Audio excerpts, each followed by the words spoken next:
did you do before all of this? I mean, what was your profession? What were you? A weapon.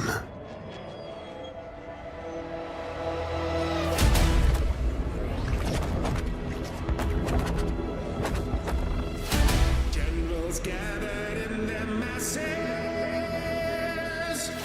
just like witches at black masses. Evil minds that plot destruction,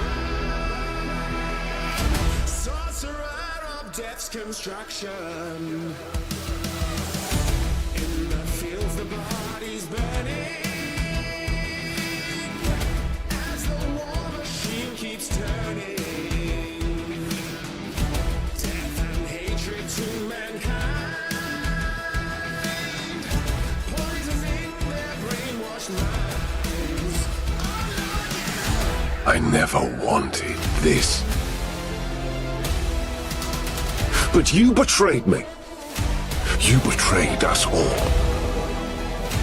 You stole power from the gods and lied. Mankind has only one chance to prosper. If you will not seize it, then I will. You've referred to yourself and your fellow mortals as our children. You are not our children. You are a bad first draft. Let the seas boil. Let the stars burn. So let it be war.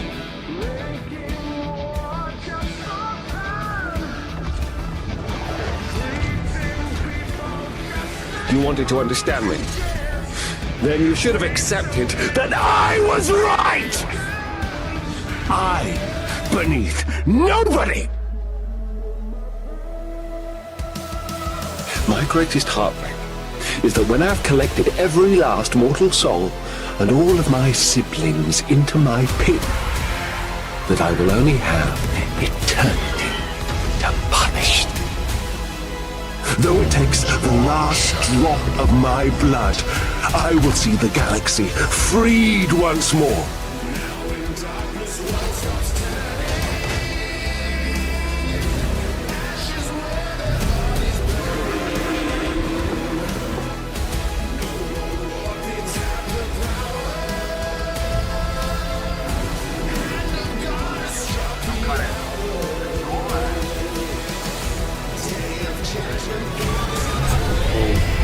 No screaming, no theatrics, just you and me, and the sound of everything falling apart. Funny, isn't it? How quiet the world gets, right before it ends.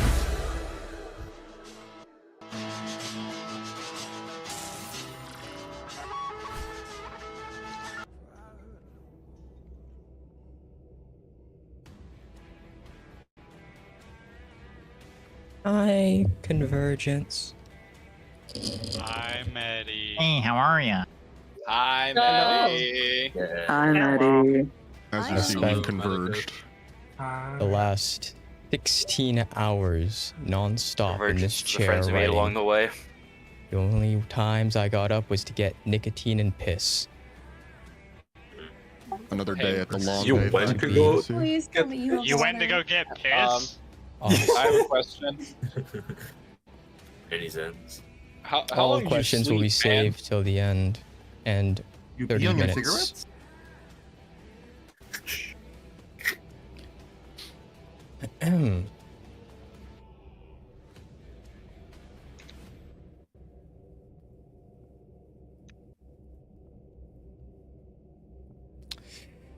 Are we ready for recap? Yeah. We just might be. Yeah. Yes, sir.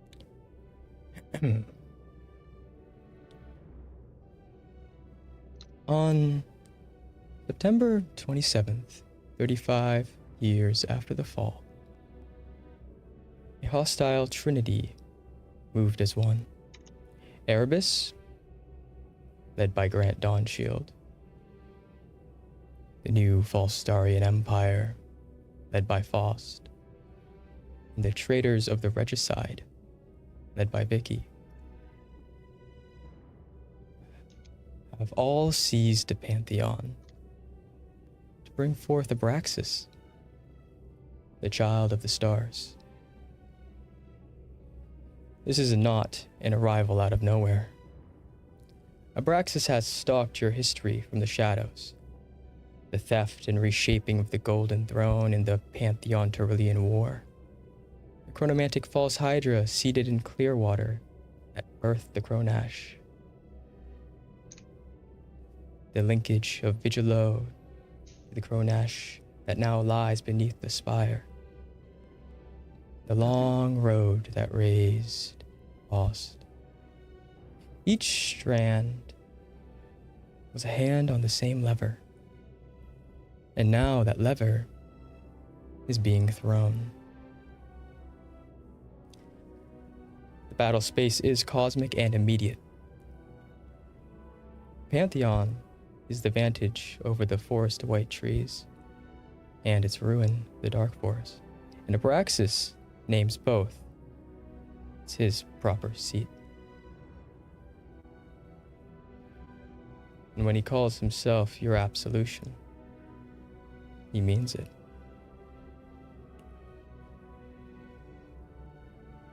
His doctrine, known by few, but his ends known by all. If Vigilo roots into the Pantheon's tree, while he endures, forest of white trees will return under a new hand, and the worlds of this forest will be remade in an unknowable image. Orbiting all this are a great number of unknowns. Newborn powers encircle the Pantheon.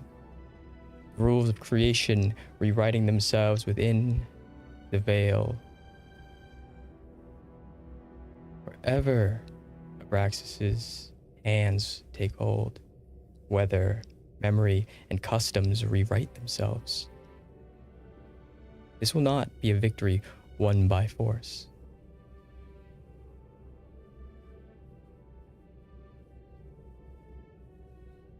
It will be made with the decisions that you make here today.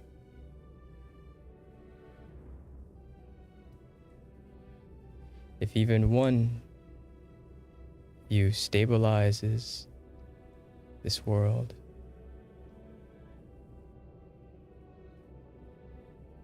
you can change the entire outcome of this war. The lines are drawn. On one side, the forces of Absolution rally to Abraxis with Erebus, the new Fallstarian Empire, the Traitor Regicide, the Kronash, and many more.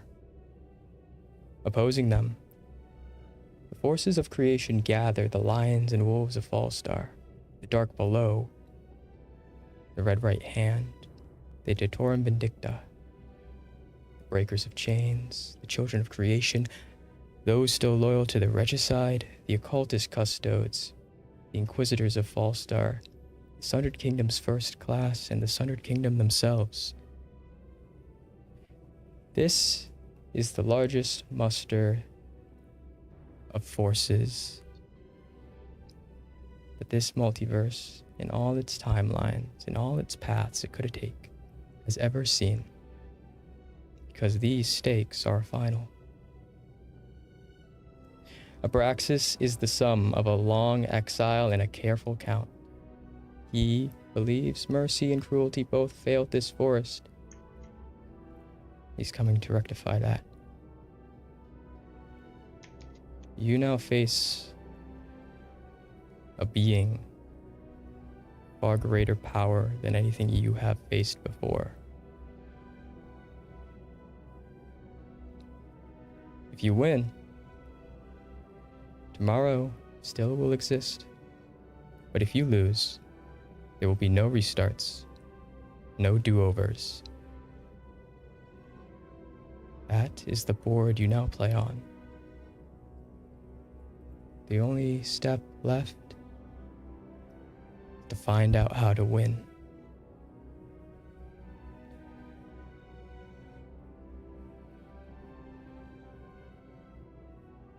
As a ship reaches into the airspace of this forest, past the trillions of battleships and cruisers and carriers, on the millions of dead planets that surround the Pantheon, past 2 moons, unknowing where the third one went.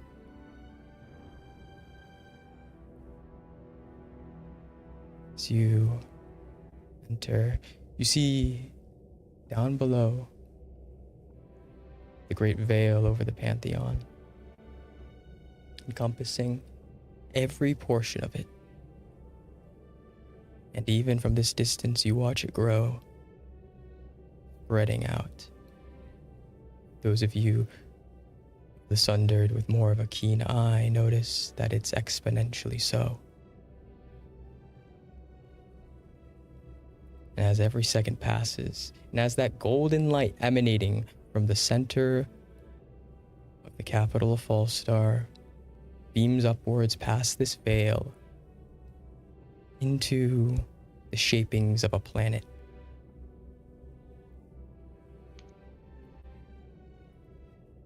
you watch as you see, even from this distance, grand forces converging on a single point. The biggest fleet you have ever seen, any version of you has ever seen, that any creature's eyes have ever seen, now stands above the Pantheon. Ships, as far as the eye can see, millions of miles into space, like a sheet of metal thrown into the void.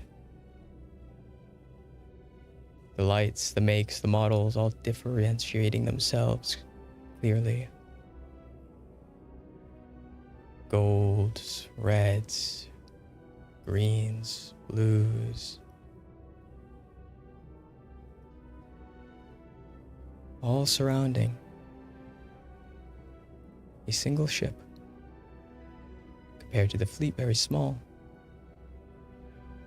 But from what you've heard and what you're now seeing as you approach, the ship itself the size of an entire continent.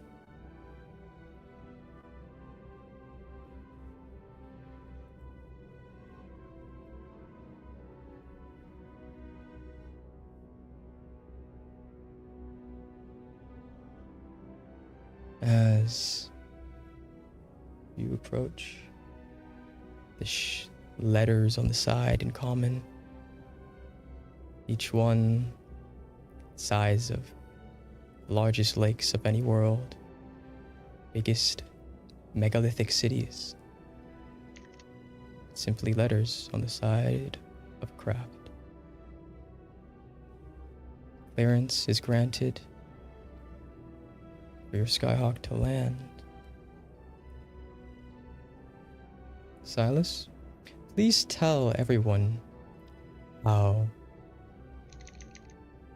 first class and the breakers got here.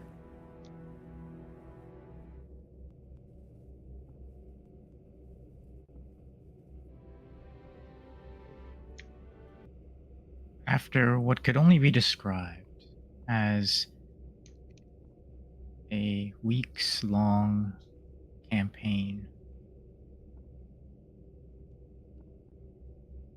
first class gathers their number aboard The familiar fortress that they had called home, the brunt of this time. Grand city floating upon the horizon. Below, the salvaged remnants of a ruined world, torn by war, conflict, ambition, and greed.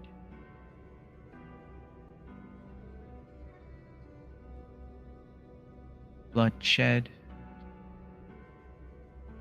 tears parted, grudges and regrets redoubled. They steel themselves for what they had prepared for since their departure from their home world. Grand,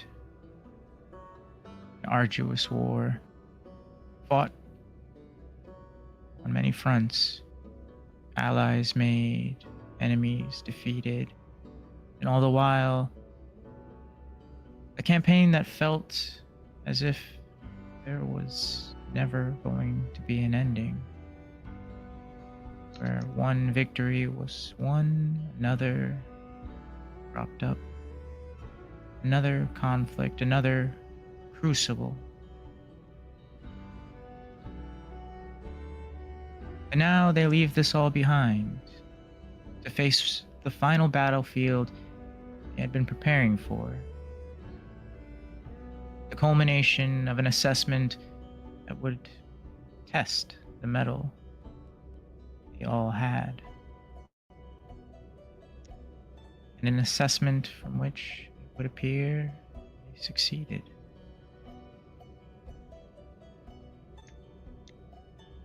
Boarding upon the great city of Aurora Grandes,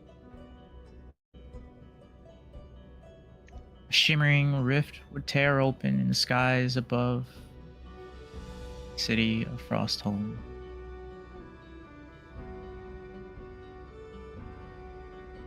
Final bastion from which left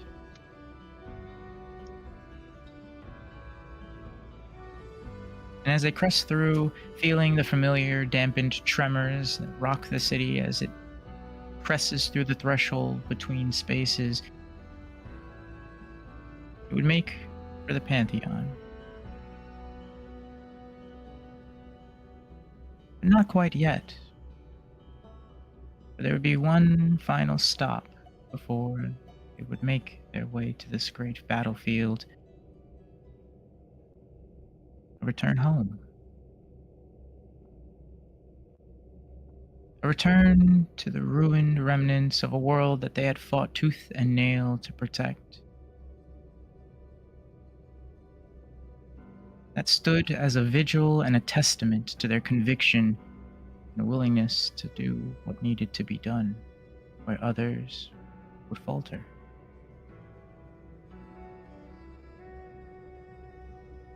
And passing through the threshold, they would see this great shining beacon, the very link in the chain that bound their world as a singular, unified force.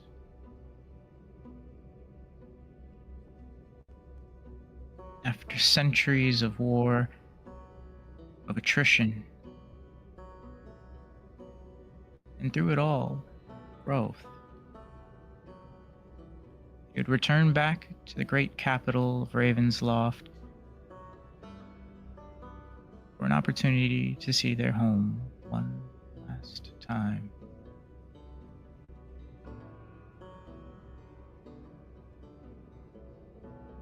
This wouldn't be all that would happen. For heeding the call, the very gods themselves of the world of the Sundered Kingdoms would join in this final confrontation,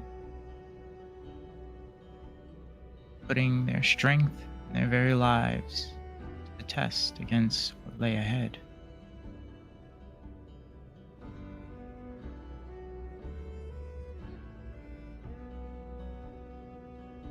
and of this call, those most reliable would heed. Those who stood against the tide of unending darkness that would see them squashed and squandered.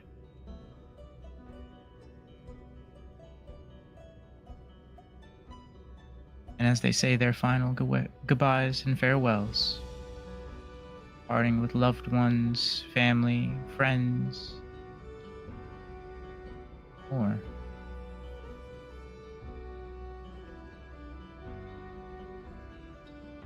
It would board once again the great city of Aurora Grandes, stocked and prepared for the war that lay ahead. Bastion built upon the convictions of several heroes across many centuries. Now a shining testament to the Sundered Kingdom's will. And as they pass through that final threshold, taking in the great sweeping vista of ships that lay ahead, the accumulation of every single force still fighting the good fight, would board their Skyhawk and prepare to disembark. What lay ahead? Uncertain. Still they press on.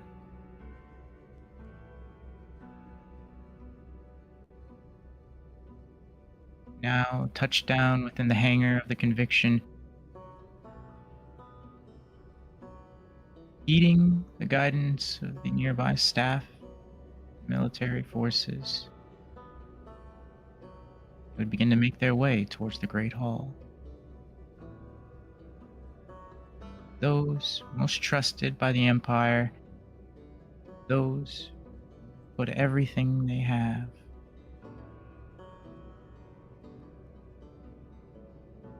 the very finest the Sundered has to offer.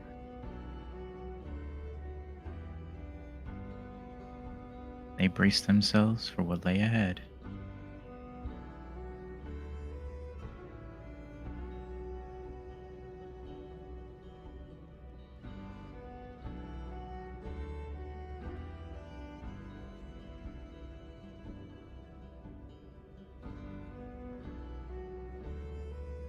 Wolves of Fallstar.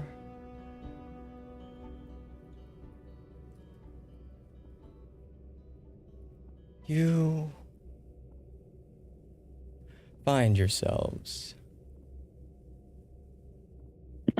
in a very different situation.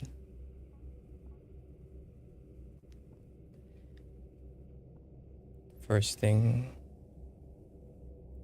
that hits your body as the explosion that knocked most of you out cold, the scent of an acidic blood.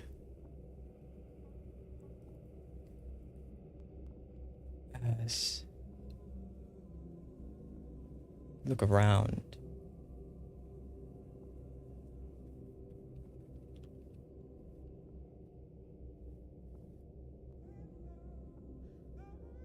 you can all make perception checks. The DC is 5. Oh. Connie, why are you rolling your advantage? You don't need it. It's default. No. I didn't mean to click it 3 times though.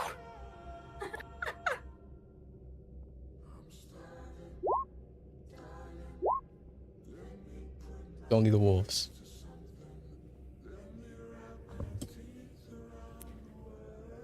As the scent of acidic blood leaves your nostrils, the acid spray all over the landscape you now find yourselves in.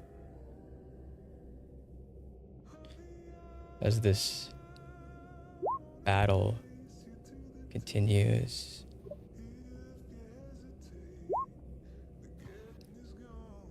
the many, many beings you infected with a xenomorphic plague run rampant through Battle World, infecting every population. As you watch Doom himself is ripping and tearing, the acid itself doing nothing, but the fact that many of these creatures stemmed from mutants, hulks, cosmic beings.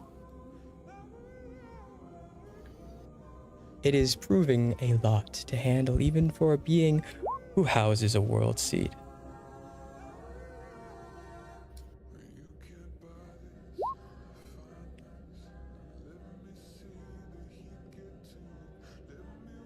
As the chaos reigns, sound of crashing buildings in Latveria, the screaming, the running, and the chasing down of these monstrosities. The only reason these things don't strike you is because of the machineries around your neck. As the gas spreads,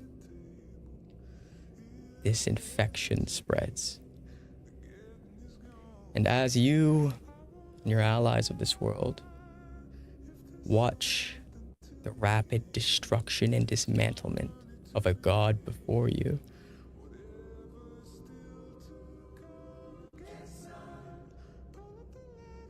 as all hell breaks loose, everyone needs to make now a wisdom saving throw. Oh boy. Oh boy. Oh boy. My specialty. Unironically, I get advantage, so that's fun. I hope it helped. I really hope it helped. Feel something. What's up, Eden? Is stamina allowed in this situation? Yeah, I'd say you have about Okay. 2 left. Oh, okay. Ooh. I'm not gonna chance it again. I I'll stick with don't. that. I don't think anything's gonna help with that one. Nope. Do we know what the DC is or no? Do you? Yeah, this is for the wolves. Oh, You're good. 25 Do we know what the again? DC is? And do Do you know? Do the wolves know? No. No. no, sorry. I heard it, everyone. I hope you tell us soon. That's weird. Who got the highest? Looking at Mix. Mix the highest. We got a nat 20 from Beth. Yeah. Yeah.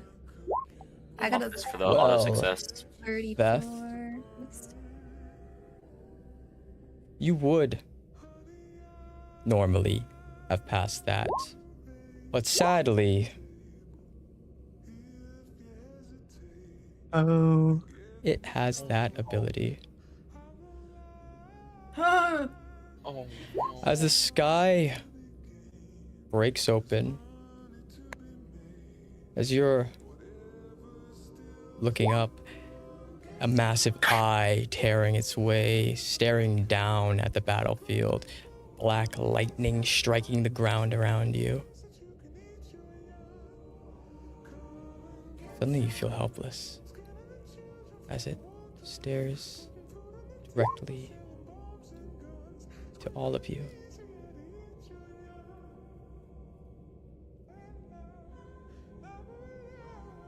What the fuck? Oh, that's...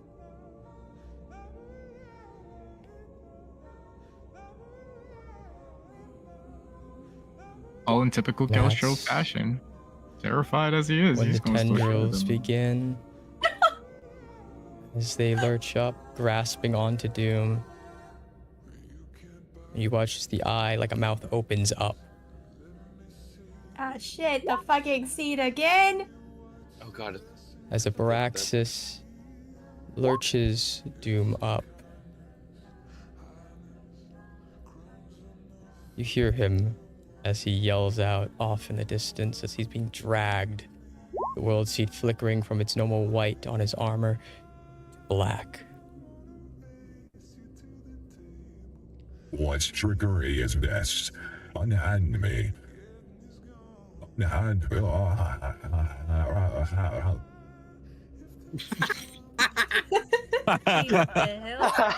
As his form, you hear a pop, a rip, and the shattering of metal as it's torn in half. As the world seed falls, you all watch a hand grab it, but it's not from this eye. It lands into a palm, a flying figure. Oh Downfall. my god. Oh my. Fuck this bitch! I'm sorry. I hate one this more- man. One more time, assume for a moment that I went deaf for a minute. Fuck Downfall. Fuck Downfall. I agree. I agree. Oh. Oh. As you all see this, like, closest approximation could be cataracts begin to form in the corner of your eyes, almost obscuring your vision. As it does, all your other senses, tremor sense, true sight, dark vision, devil sight, everything. As figure begins to approach in your disadvantaged and alone position.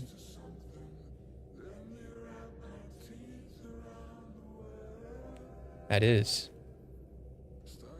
till you feel this flickering heat below you. As it drags its way across the ground, breaking and cracking as it goes. As it does, the earth shaping around it.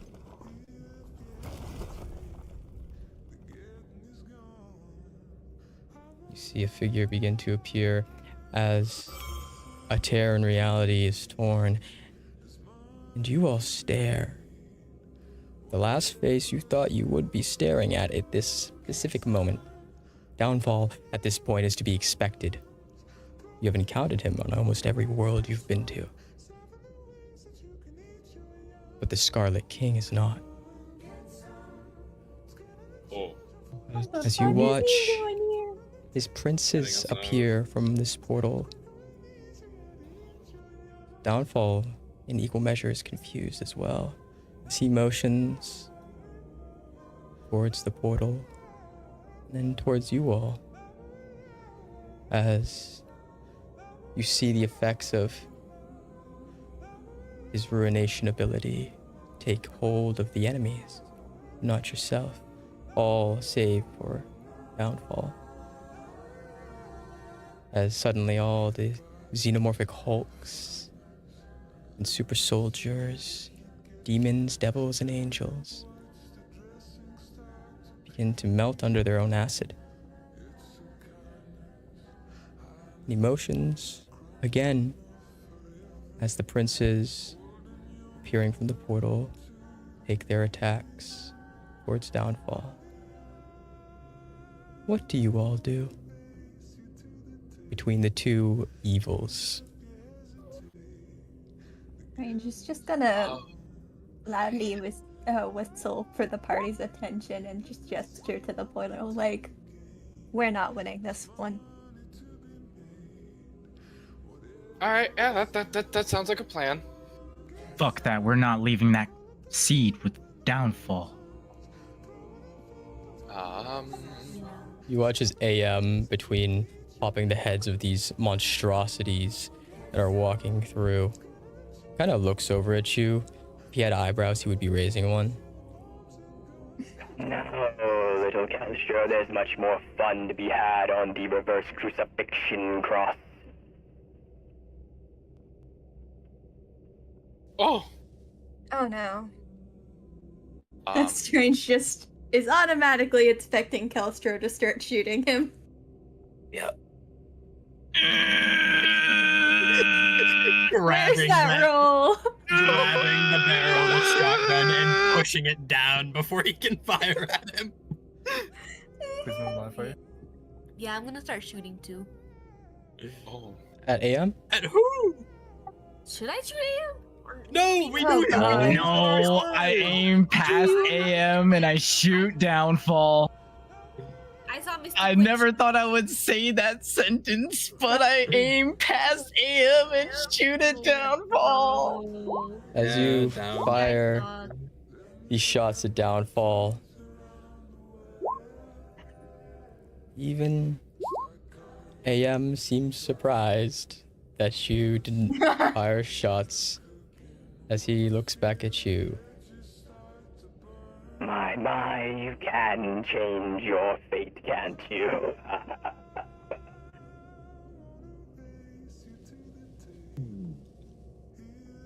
As the eye itself begins to leave.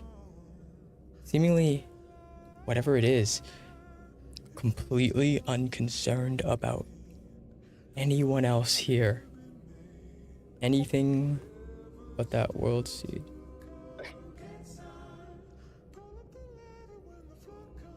As Downfall looks up, you hear him as he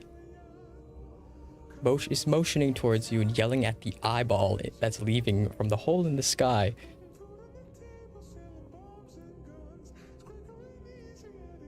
And he says something about world seeds. And you all hear a response as if it's breathing down your back. In time.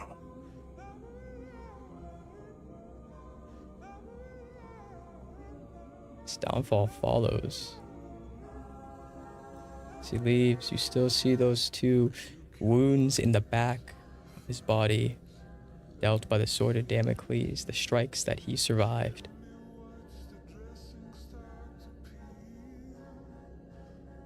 Princes make their way back to the portal.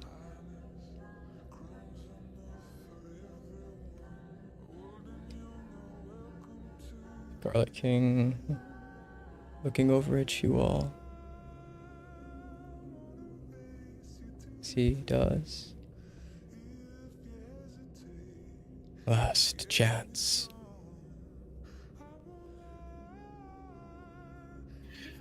I seriously think we need to go. Where to go with you then? As you watch your allies kind of look, and then Medicus himself give the Scarlet King the stare that says, I want to rip your throat out, but you already killed me, so you got a 1-up. As he leaves and goes through the portal. Well, That's that one. boss is going. We go. Yay, let's go. It'd be funny if I gave him hard hands as I walked by. Don't worry, Castro. We learned something interesting today. Oh, he's gonna get his. Spits on the ground, shoulders the shotgun, follows after Medicus. Sheathes the trident as he follows you. They're all gonna get theirs. So I shouldn't give the hard hands? Honestly, it's a vibe. Go It'd be ahead. so funny. I'm gonna do it. It's very Eden coded. I'm gonna do the hard hands as I go by into the portal. Just giving SK a little mock salute.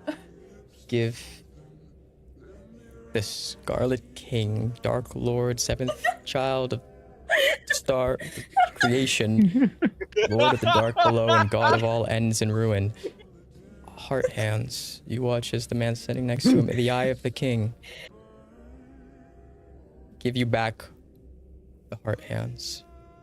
Of his Oh, fucking chorus. Oh, That's fucking so chorus. good. The greatest You rage all- baiter of today versus the greatest rage baiter of today. all enter into the portal and find yourselves in a familiar feeling place. Oh A boy. familiar feeling realm.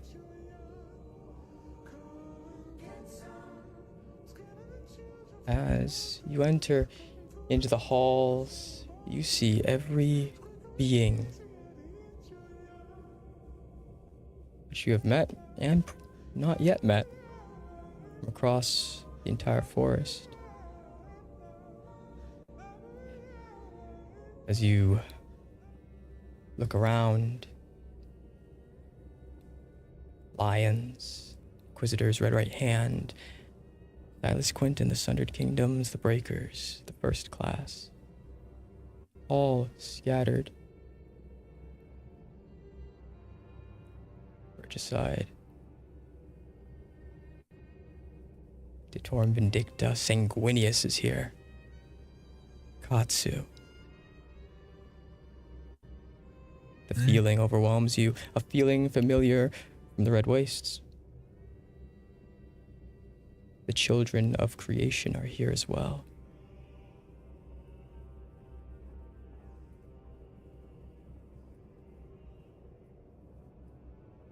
The confusion turns to worry. As your eyes gaze upon the projected screen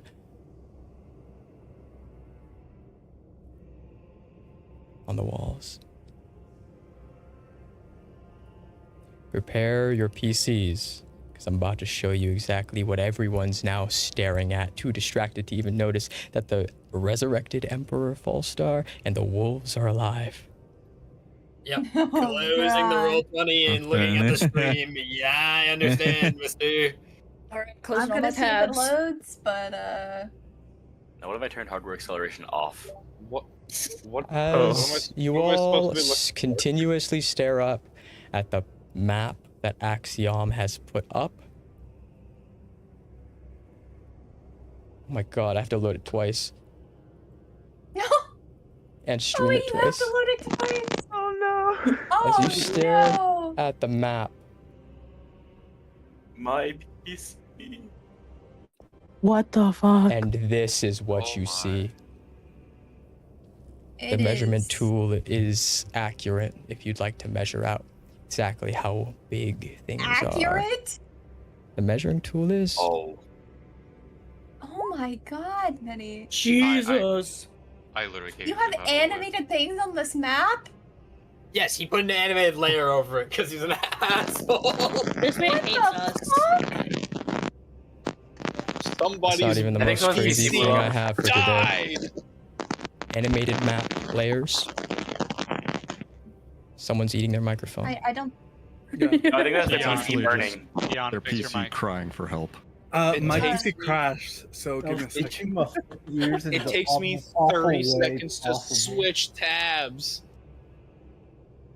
My computer's 70 degrees. Don't worry. My GPU is the equivalent of a 5080 Ti, and it is on fire right now. Have it overclocked Hey, to can I run say- all this. My MacBook's fine. Okay, Applehead. Did you move the camera? Oh, Hello, Apple Care. God. So, My it's- MacBook's fine. is this turning into a game of Risk? Is that what's happening? Where it In the words All I of one of know my is that coworkers this that I man- explained what's happening in these campaigns, he said you combine risk with what else?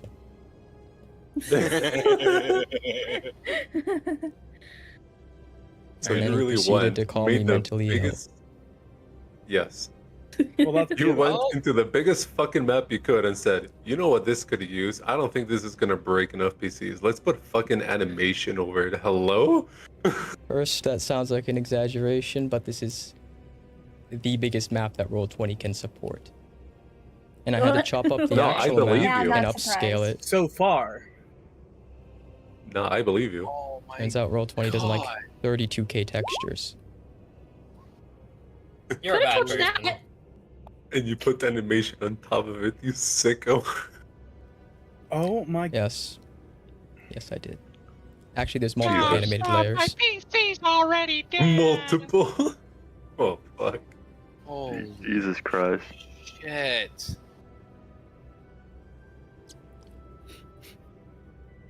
As you all look up at this, in the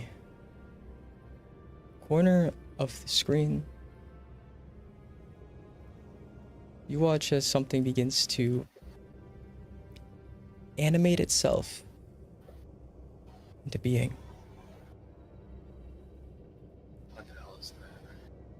So you look at it.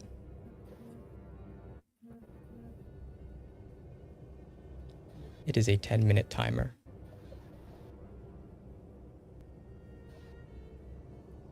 Oh. Another animated asset for your PCs. I'm sorry. What corner? I did not happen to see. Oh. Okay.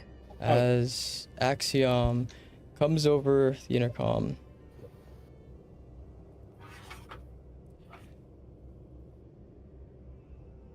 attention all coalition members.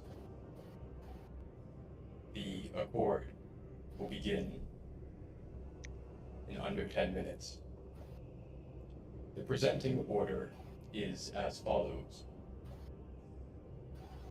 First, in the order, is the Lions of Fallstar. Second, in the order, is the Wolves of Fallstar. Third, in the order, is the Detorum Vindicta. Fourth, in the order, is the right hand. Fifth, in the order, is the Breakers of Chains. Sixth, in the order, is the Children of Creation. Seventh, in the order, is the Occultist Custodes. Eighth, in the order, is the Regicide. Ninth, in the order, is the Inquisitors of Fallstar. 10th, in the order, is the Sundered's first class. 11th, in the order, is the Dark Below. 12th, in the order, is Nigel.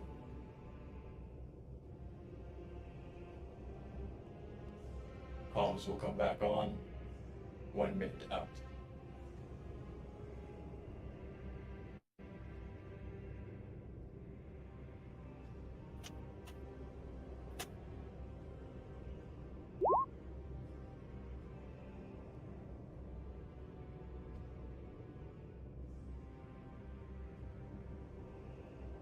Son of a bitch.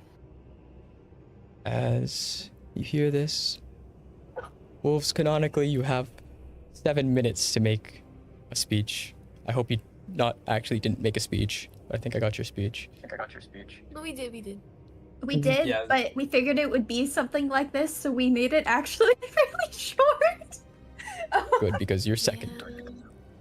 So, Strange Gandhi and I, Gandhi and I were in the lab. take your time now. I'll keep the timer up here. If you wish to discuss, you can either do it in your RP chats or go to a separate voice chat and then come back here once that timer reaches 0 to do your last minute preparations.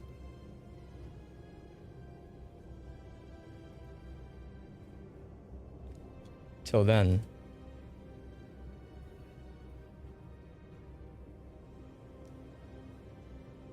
enjoy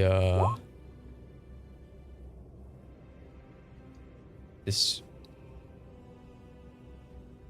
music.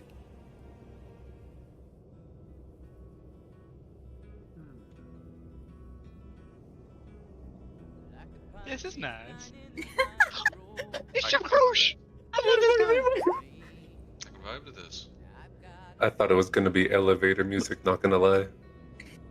Don't give him ideas. I don't want to listen to elevator music. Another part of the stream that no one will hear. Oh.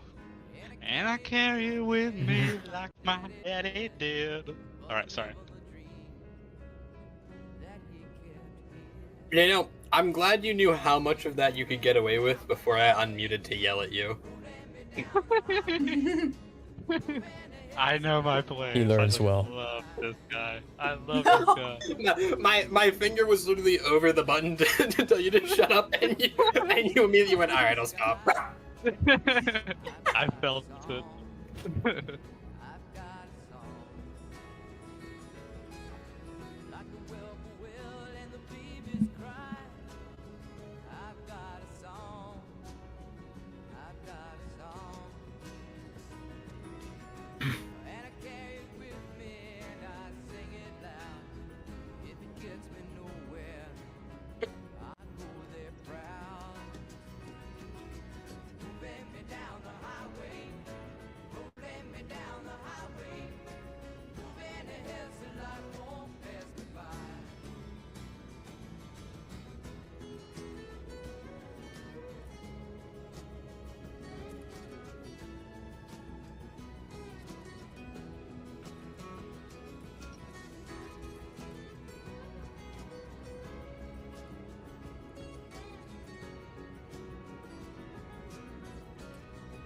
Oh, how's everyone's day been?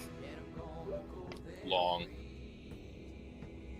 I feel that I had my fucking OSHA class today.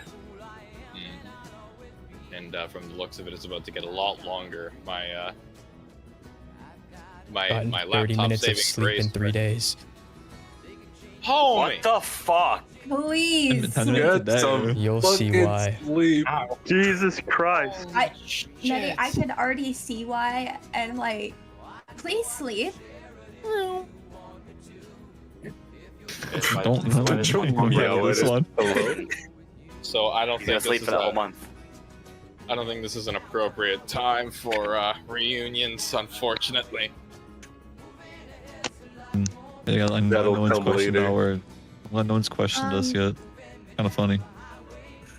Yeah, no worries. We will have reunions when we're done with all the speeches at 3 a.m. God, I hope so. Yeah. Depending how session goes, if we don't have time for it, I promise we will set up cross RP chats in the coalition channel. There will be multiple threads for people to talk. Yeah, we'll figure something out for everything. Hell yeah. We'll save it for you. Appreciate it. Oh, Game Bebo already made one. Let's go. Look at you go. So we got one right now. Maybe we'll make more if needed. We'll probably have to make maybe a couple more threads, just Depending so on it what people want to doesn't do. get- Depending on how many people want to do things, just so it's not overwhelming. But yeah, I'll get that set up for you guys.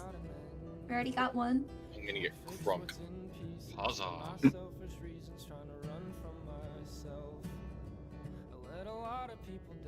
Good question. You might be able to make one. Maybe.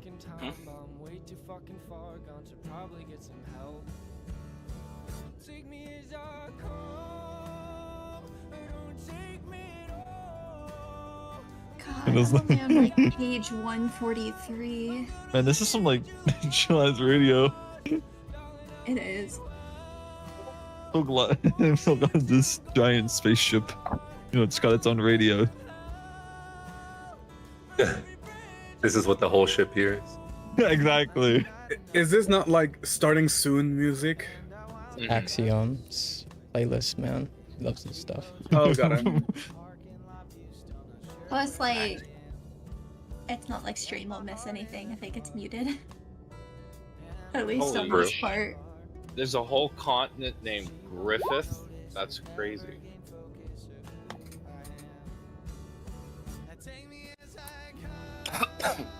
Also, Remember, Remember, so Griffith much didn't- of this sounds so cool.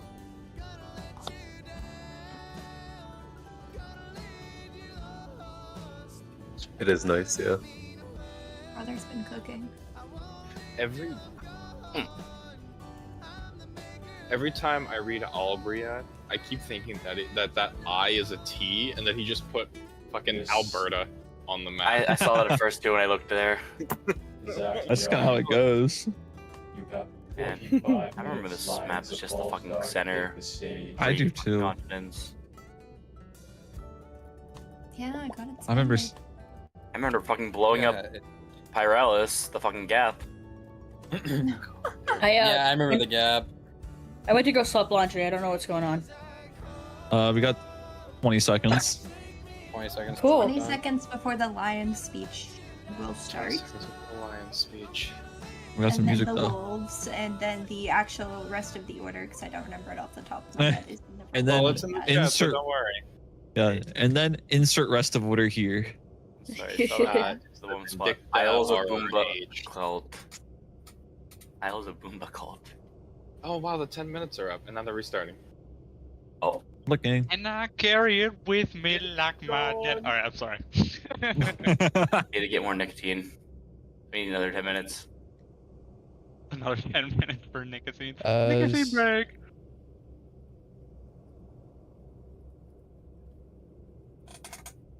You all, lions, walk towards the stage.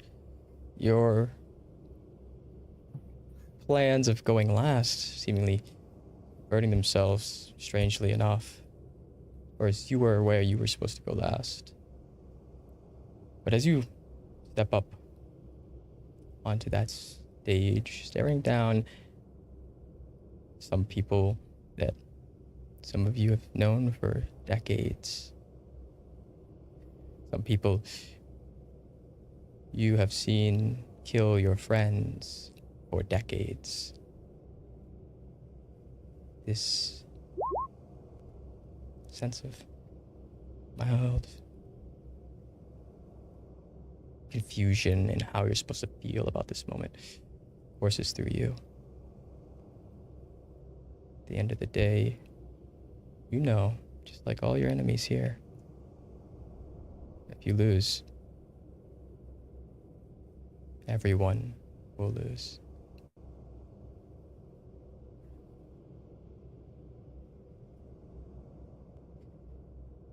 So,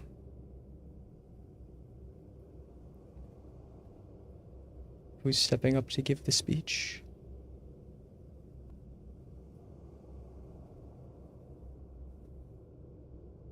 Draco will step forward a single step, looking at each of the lions, as if asking for a nod and agreement.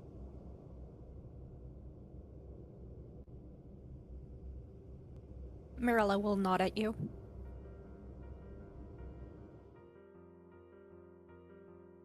And with that, he steps to the podium, places both hands on it, and begins to speak.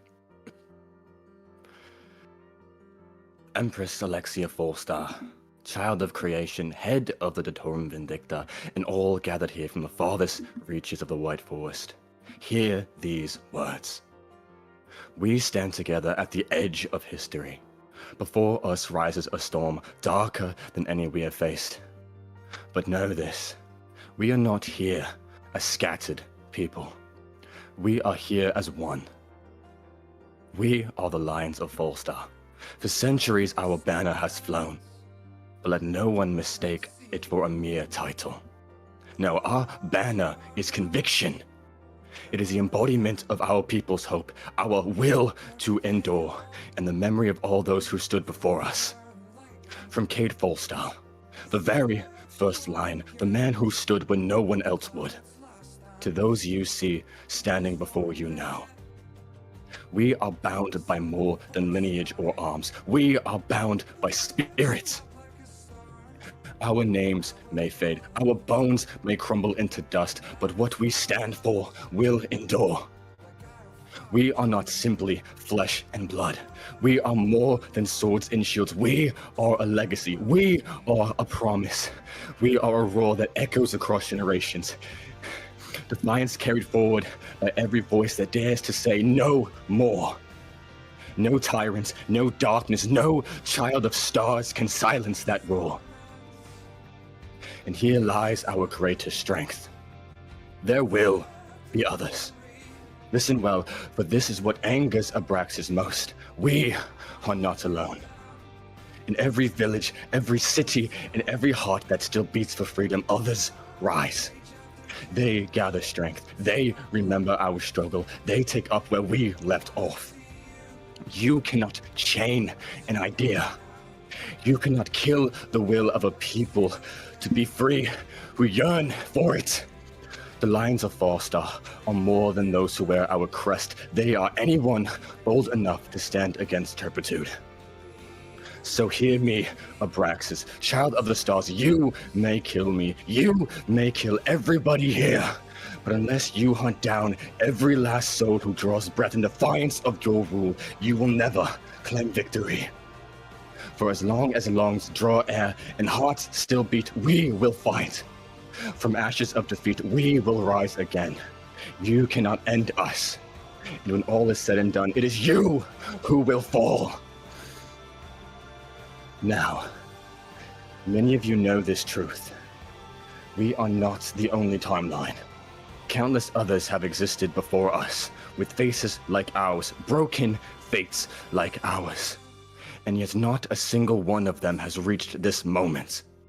Not one line has endured as we have, bound together to this threat as one. This is why I know we can win. Because of this gathering, this one right here. It is singular. We are the only ones who have ever made it this far. And if we stand united, pooling our strengths, we can be the first and only to triumph. That being said, do not mistake our unity for ease. Abraxis is no ordinary adversary. We faced him along with Dawnshield and Vicky. However, we did not see him, nor did we hear him, yet his presence smothered us. Everywhere, all at once, as though he held dominion over reality itself.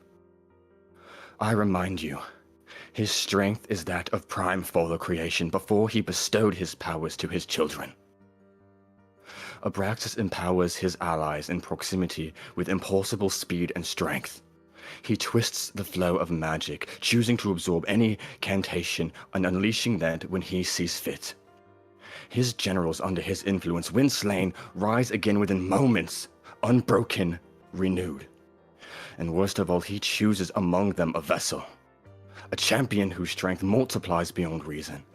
To endure such a blow from a champion is to feel your very soul quiver, only rectified by the mightiest arcane or divine force. He didn't stop there. He alters reality itself, cutting actions from time, undoing recent victories as if they never happened.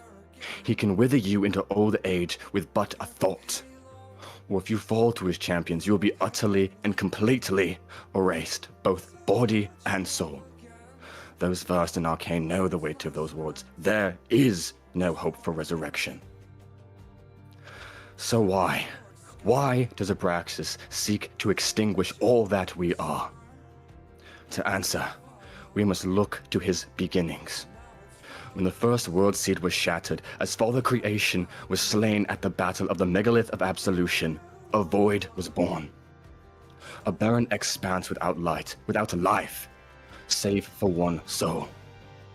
Alone for eons, starved of warmth, starved of compassion, he heard only faint whispers of a world above.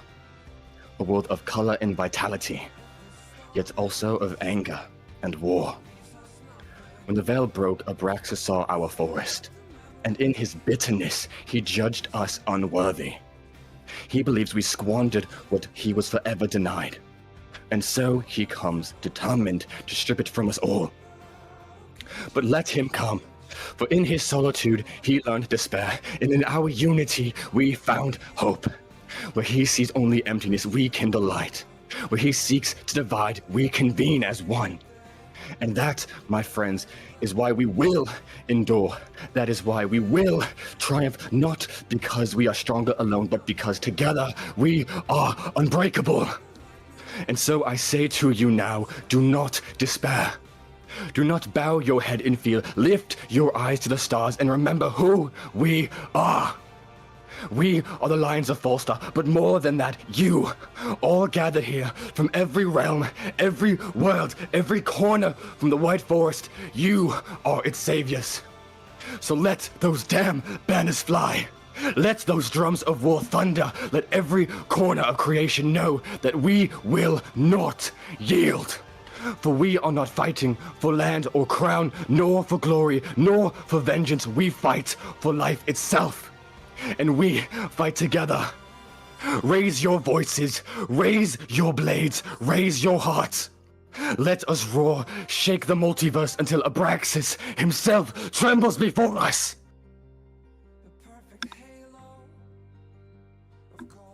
And with that, he takes a step back.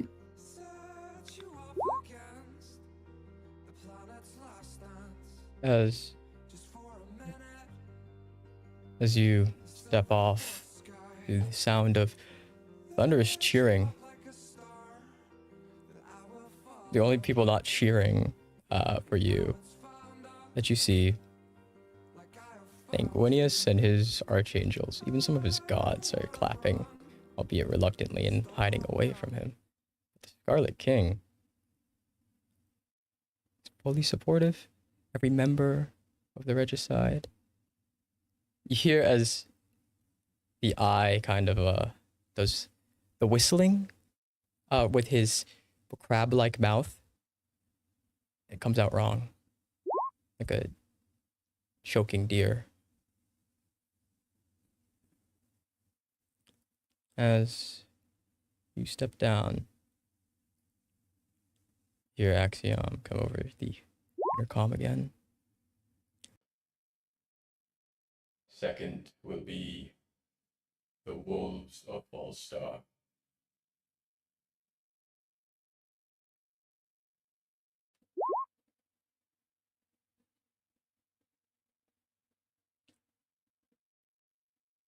As Oh god, I'm terrified for this. you begin to make your way up. Halfway up the stairs, I need you to roll me a Constitution saving throw. Oh dear.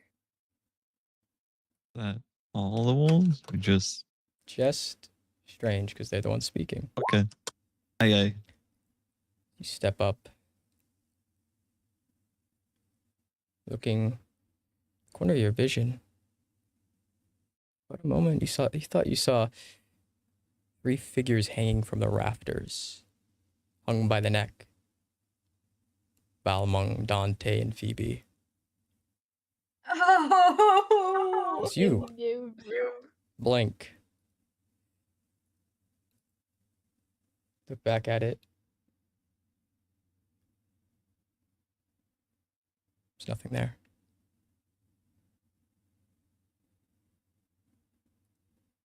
Yay, the mentally unstable one. Okay.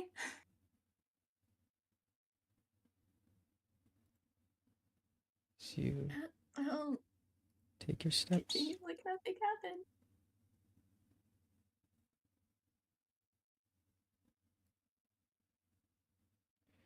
making your way up to the top, staring out at all the faces that you've punched, all the ones that you punched those other faces for, all the many enemies and allies you've made over all these many years at war.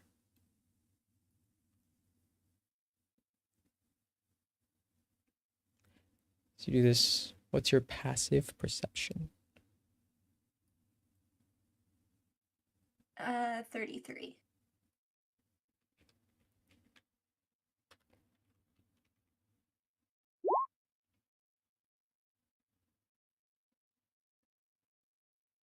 You grow concerned for a moment. Stare at a figure in the back. Can't really make out any details about them. Then this wave of calm comes over you.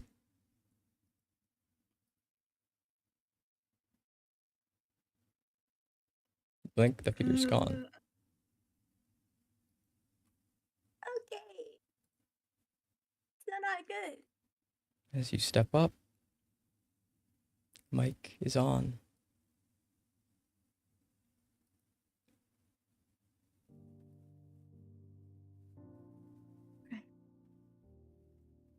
We are the wolves of Fallstar. We weren't always the wolves, and it took us much to get to where we are today.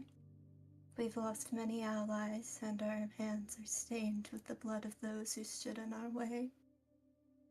We carry the weight of all that we've done together. The wolves started as a group called the Stickbugs, a group of ragtag individuals brought together as budding adventurers, tasked with hunting the Black Bow. None of us ever could have predicted that a single bounty poster would have led us here. And as our infamy spread and our confidence grew, an imperfect mesh of imperfect people, held taut by our oaths to stand by each other no matter what, we became good enough. In time, we realized we could overcome insurmountable odds, turn the impossible into history. We outgrew our old titles and donned a new one, 5,000 to 1. As our powers and bonds grew stronger, the scopes of our adventures broadened, taking us farther and further from home than any of us could have ever imagined. From Fallstar, our epics stretched across the forest, Toro, the Red Waste, Sunkilly, the Dark Below, all footnotes in our adventures. And across the way, we overcame every struggle that did its best to deter us. Never because we were the biggest or the strongest, or because there was someone there to light the way, but because in us lies a hunger to rise above our stations, become more than adventurers in over our head, to find something in ourselves to be more than what the fates had destined for us. And now, we stand here today, chosen by Medicus Fallstar himself as his trusted wolves of Fallstar. It's a truly humbling and an honor to serve Medicus as his wolves, and the forest as her overture.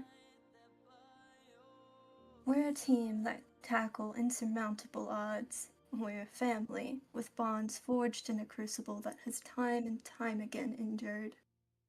Not because any one of us, but because of the strength we have when we rely on each other wholeheartedly.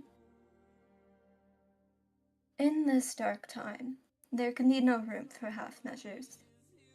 This is now bigger than any faction, clan, flag, nation, planet, or forest. This victory will not be decided by the chosen few, but by the sum of our parts, and to the enemies of the forest, those of you who would bring us ruin, listening at the edge's shadows cower away back to your master. We leave you with one final act you will all have to face. You're outnumbered.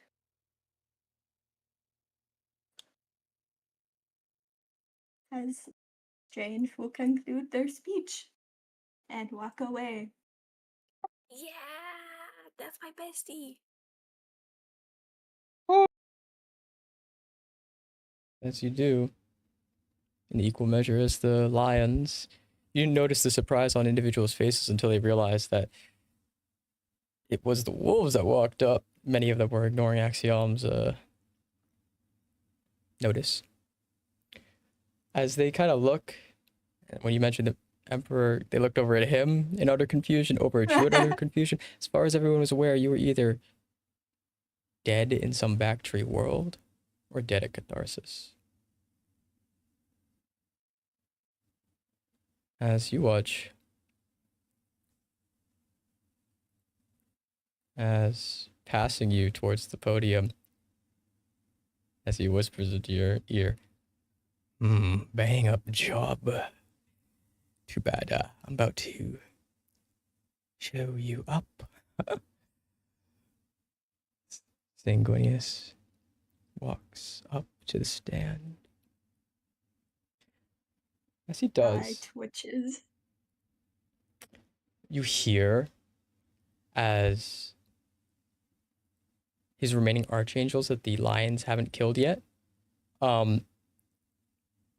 take out trumpets and begin to play songs of grandeur as he walks up to the podium. And You don't know where the clapping is coming from, but it's coming from somewhere in here. As this dude is either being glazed or glazing himself to an obsede point. As he walks up.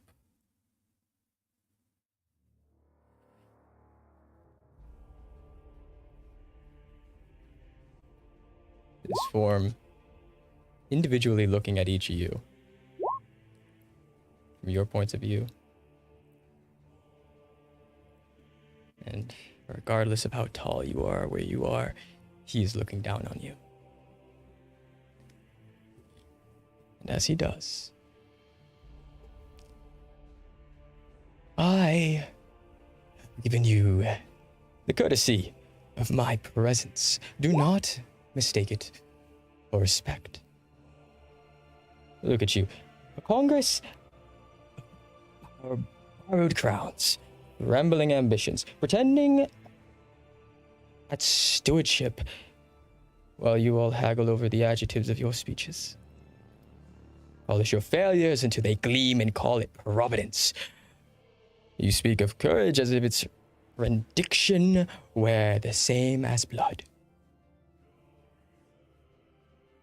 I have walked where your bravest would not stand. I have broken hours to keep a single dawn intact. And I tell you now, you are all beneath the work that must be done. But do not bristle. It is not your fault that you are small. It is your fault you insist on ceremony to hide it, to ask for help. There is one among your nightmares I despise more than the rest.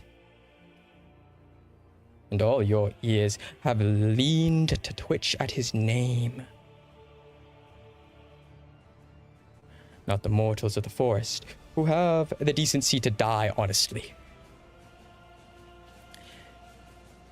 Not these gods who think they can make it far farther without me. But that little fool of a would-be father, that ledger with delusions of poetry, Abraxis, child of the stars, the demiurge, whatever you might call him, counting like a clerk while the world rots, mouthing his eldritch speaks of rectifying our mistakes, of remakings, of cursed providence, as if conclusion were a virtue. He has given a treasury and chose to balance it like a child with stones. All the power of creation, and he sat in a dead grove and called patience a plan. That is not cruelty, that is stupidity, and stupidity is worse than being mortal. You wanted gifts. You wanted promises. I will give you something better. I will give you an axis to take this creature down. Hear this and understand. The Elsewhen, the Kronash, the chronomantic false hydra, whatever you mortals call that thing, coils beneath the Spire of Fallstar. That is no rumor, we all know it. It is a hinge. Vigilo's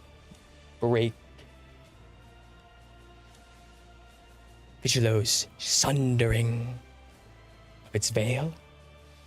He says as he looks directly over at the occultist.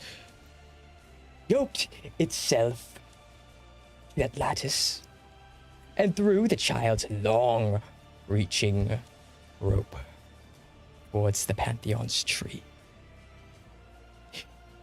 He believes that this door is opening for him. The door is also prone to having knives, guns, and arcana behind it. When I was the Emperor, we cut service galleries under that mountain, under the spire, veins in the world's blind eye, mines beneath each one of the small kingdoms across the Pantheon. They run farther than your maps admit. They cross old roots and newer blasphemies. They touch more thrones than you deserve to name. Through those tunnels, you may strike Kronash where it feeds, or you may ride its silence and quiet and take the spire from its belly outwards. Choose the blade or the key. My boon to this coalition is that I have given you both.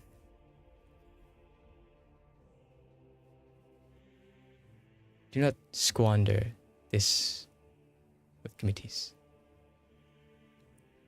We will kill his sight first, then his hands, then his ladder. Blind the arrays that warm him, starve the gates that move him, break the depots that keep the zealots marching. When his proclamation begins to wobble, tear the node that tells them why they should still believe in him. If you do not know which to hit first, you do not belong in this room. Do I think you will do this cleanly? No. I think you will do it loudly and late, and with much wounded pride? Yes.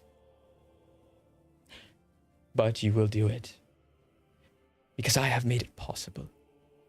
Because I have spent eons facing this creature once before.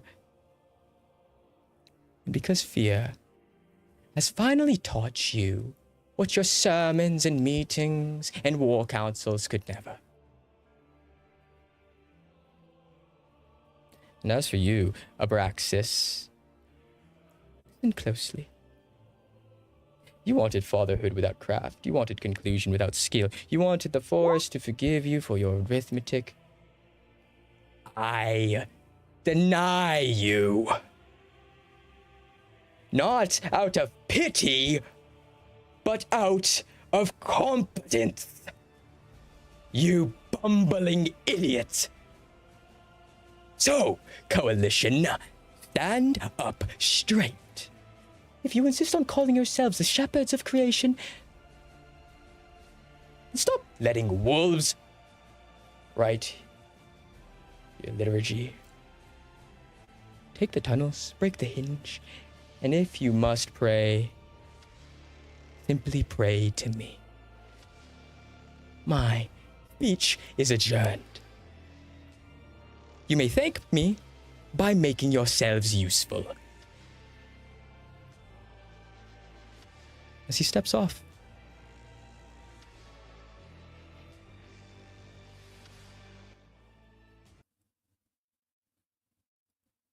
The only people cheering for that is his archangels and his gods. In the crowd, Strange is just flipping them off. You and the eye. Me too. That's my boy. Hell. AM is too. That's not my boy. That's not my boy.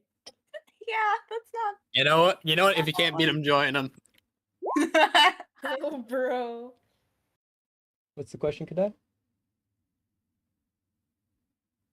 Do Or I you raise your hand to flip spy? them out? Do I spy my Aeon among the gods? You do not, but you sense it. Hmm. Not, you can't pinpoint where. There's some emanation of them in this room. I look around.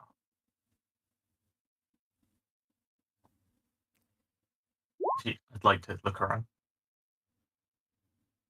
As you gaze around the room, there's thousands of figures in here. Each one of them emanating with divinity, eldritch, pyrocausal, and arcane energy. The needle in a haystack.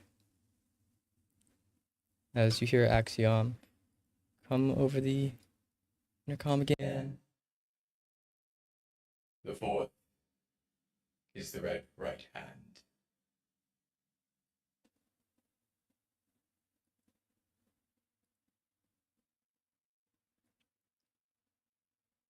As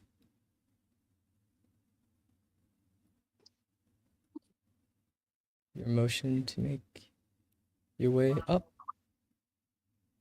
Who is walking up to the podium? Emmy, as he stands from his seat and slowly approaches the podium.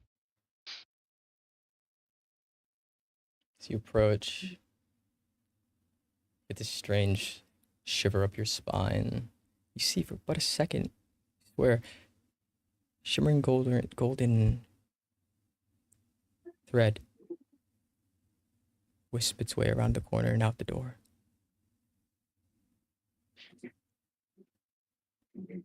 Glancing at it for a second, he just wipes it away and then stands, grabbing his paper and looking towards the crowd.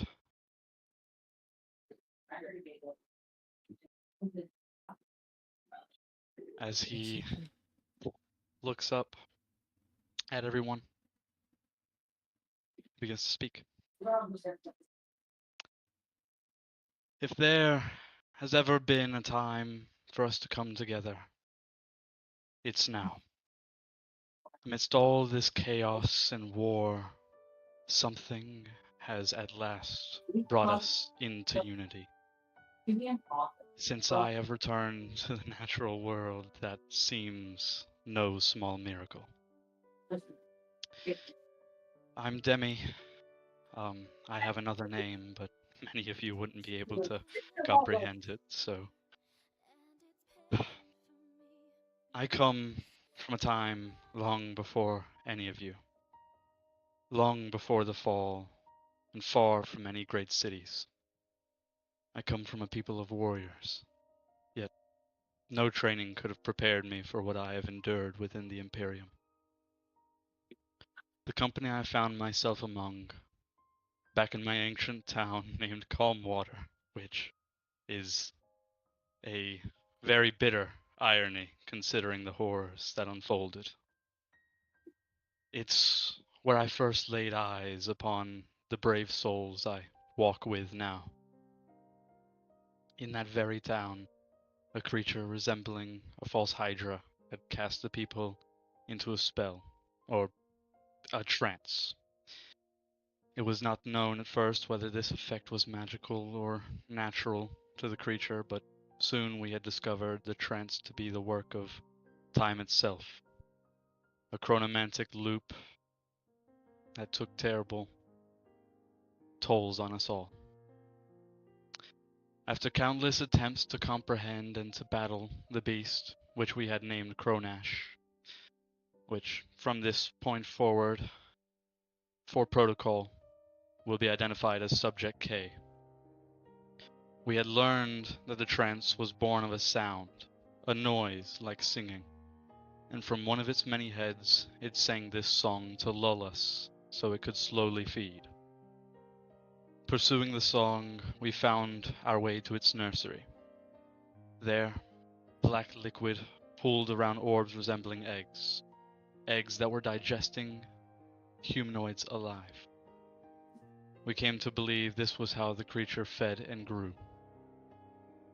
Know this, the black ooze is highly flammable and perhaps explosive, though it was impossible for us to study it closely. At last we found its lair, where the main torso resided. One among us, a goblin named Korak, had struck the beast and nearly claimed its life. In doing so, we somehow managed to subdue it, briefly, with a love potion. Sometime later, when Subject K, now mockingly named Boogums, was brought before a city, and we revealed it to the world. Yet, with the Imperium's deep-rooted fear of time and chronomancy, and the sudden arrival of the Lions of Fallstar, both the creature and the city were laid to ruin. In this event, we learned the beast's central weakness lies, of course, within the torso. But understand that it was not natural for Subject K to be exposed, and when forced into the open, it was disoriented and confused. And so our current theory of Subject K, if its song can be silenced, the surest way to destroy it would be to unearth the torso, likely buried deep beneath the spire, and strike it with high explosives, possibly antimatter weaponry. And should any singing head be located and silenced, this too could allow us to carve safe zones within the city. We now know that the imposter Vicky has served Subject A for decades, perhaps longer, and in that time it had nursed a young of Boogums to create the very Subject K we see in the Spire today. Vicky had reportedly been nursing this one in preparation for Subject A's arrival. It is certain that this creature will differ in many ways, yet from our experience and little understanding, this knowledge remains what we can offer to the Imperium. Let me conclude with this. The Imperium and all who stand beneath the banner of opposition to Subject A must stand strong. We must stand together. Though divisions run deep, through rivalries linger among our factions, the people of every nation, every branch of this tree, and even the forest itself, it now rests in our hands. No conflict can justify the loss of the innocent. And to those who think that in this war you are beyond help, or beyond fighting for your future, from a librarian that spent thousands of years collecting dust cluelessly, and now stands in front of all of you, you are not useless. You are what we aim to protect, but we need your protection just as equally. Nothing is accomplished alone. We will aid in every way we can, but we cannot do this without your trust, your aid, and against all protocol, your faith. Thank you. As he would take a step back and go back to his seat.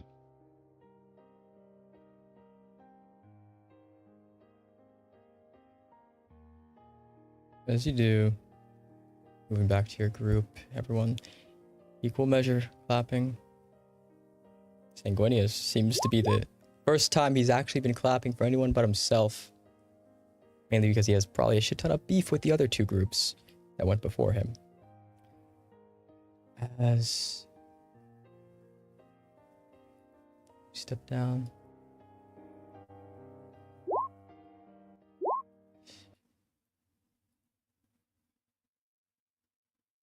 And you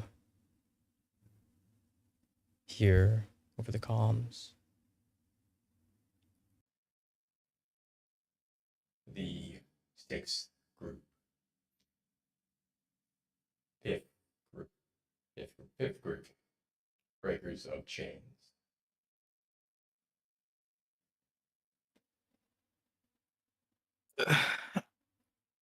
Lance will hear the announcement for the breakers of chains and step forward and head towards to give his speech.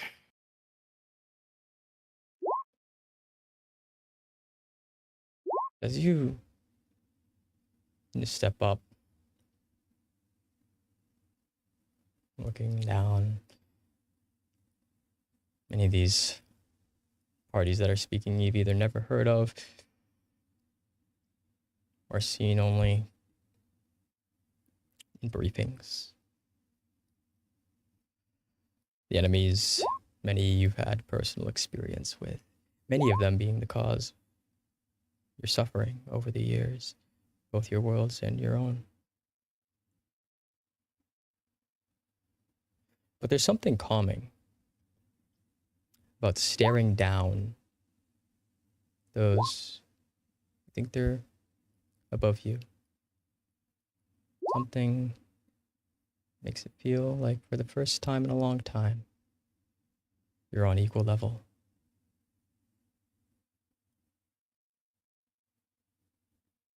Maybe it's because of all this time.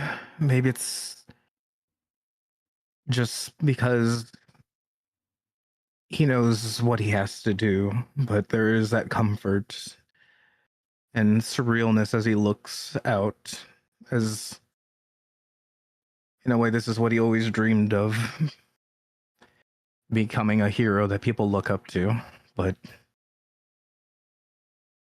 he also forgot about the responsibility, and reality sets in as he speaks. I'm Lance Goodwin, god of hope and hearers, leader of the Breaker of Chains, head of the Unchained Pantheon, son of Arthur and Camellia Goodwin. For most of my party, Toril was our home, but now we call the Sundered Kingdoms our new home. The Breaker's story started back in New Barovia when we had no name and were known as the New Few. Unaware that Ao was one of our overgods had chosen us to become the new gods. It took us a moment for us to accept our roles, but after seeing what happens when you let yourself be a bystander is when you carry a heavy burden that you can't throw away. It took us time to grow into our roles, but if we accepted, if not us, then someone else. And Lance takes a moment as he looks and sees that the party he's with now is no longer the party he started with. The party never stayed the same for long, as we gained new friends and allies, but lost others as they went their own paths or fell in battle. There have even been those who took advantage of our trust, and those who have been able to redeem themselves, as he looks for John in the crowd. I've seen what is capable of all types in over a millennia of being a god, and I've also seen what I'm willing to do to protect those that I hold dear. We first learned of Abraxis through his messenger, Faust Fallstar, asking for assistance to help to have the Child of the Stars take the seat of our tree's throne. We hesitated and were unsure, neither accepted nor denied his offer. He gave us an artifact that would help us end all hunger and more, something so powerful and yet felt too good to be true. Through the Temple of our Overgod, Io, we learned the origin of Abraxis, being born from a tree with no one to help guide him. There was sadness in learning his story, but I've witnessed firsthand, time and time again, what happens without proper guidance. There was hesitation in the past, but knowing the truth means we're dealing with something that cannot be ignored and allowed to grow into something worse. His goal and promise is absolution by sitting at the throne of our tree, but I refuse to let anyone rule over our people for their own selfish desires. Neither a bloody king nor a starry-eyed child have earned the right to sit on that throne. The Breakers fight for the people. The Unchained Pantheon serve the people. We give a voice for the people. We may not know every single detail of how everything started for one another, but we all ended up here. We all were able to overcome unsurmountable odds. We are all fighting for the people of our trees, whether that to be to protect them or avenge them. We are all here because we broke the chains that held us back and overcame the odds. And we will do that again against the Child of the Stars. And with that, Lance takes a moment and walks away.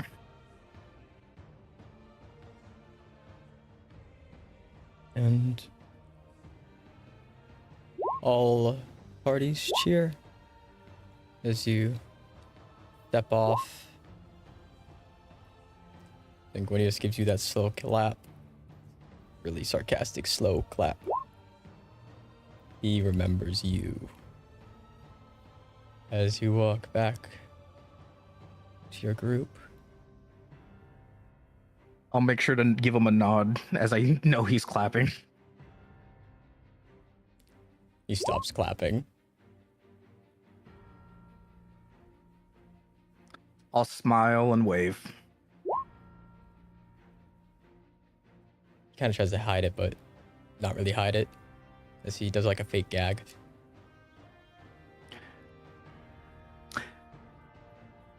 I'll just clap and keep walking. As you make it back to your group, and you hear over the intercom once again. The sixth group, the children of creation.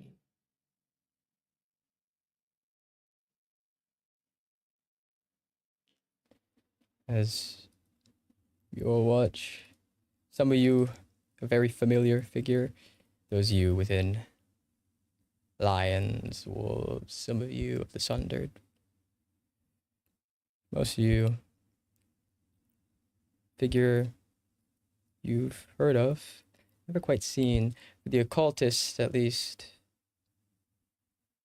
Callista and Marcus. You recognize this figure as the one who used Power Word Destroy, a 13th level spell, on a village. I do recall.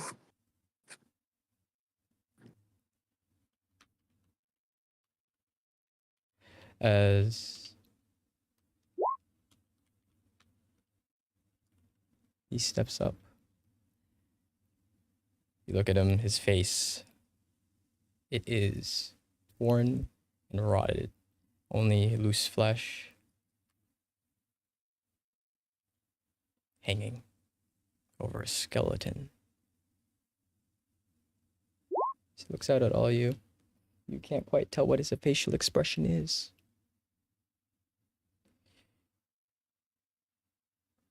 He does this.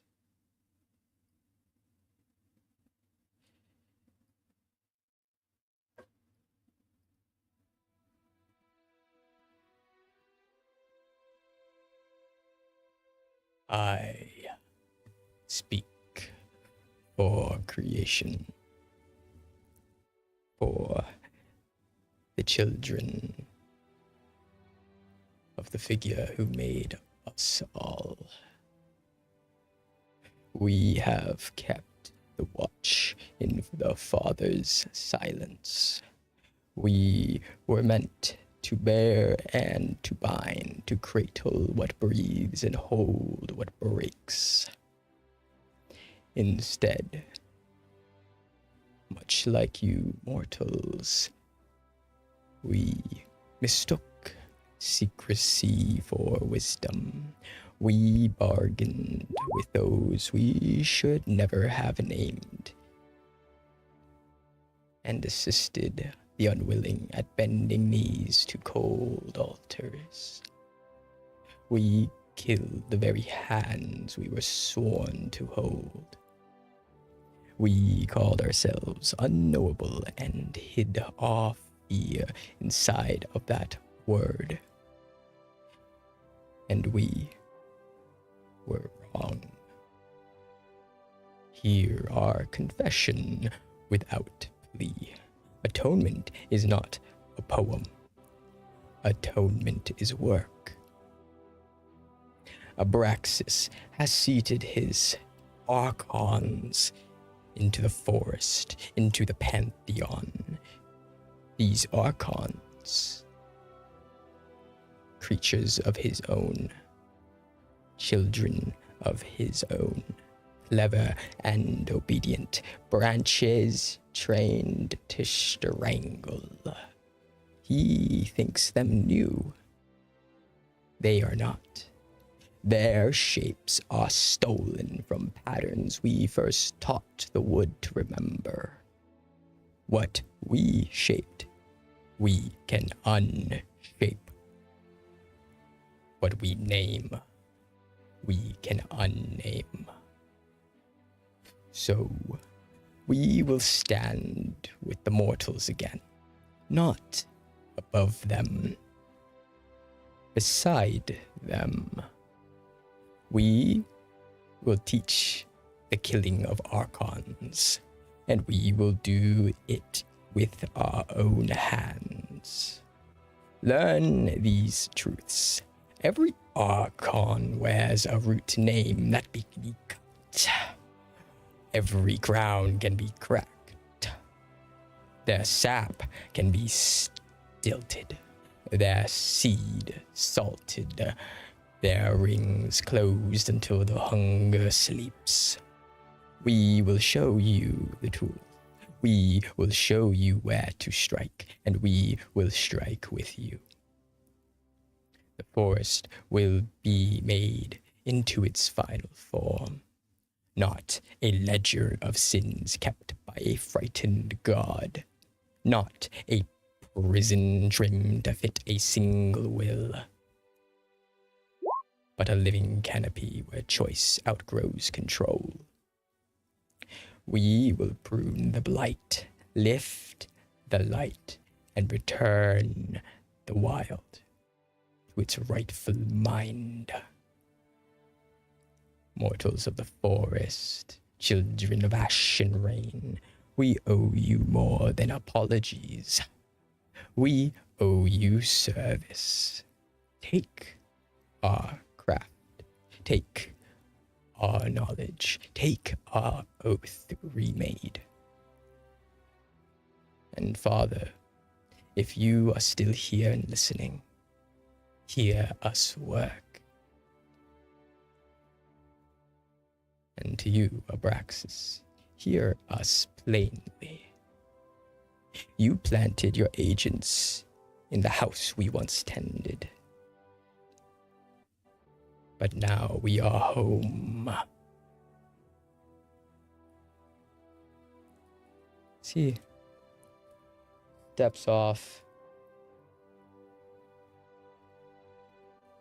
Most of the people in this room did not expect an apology to come out of anyone's speech. So the clapping is delayed as it starts confused.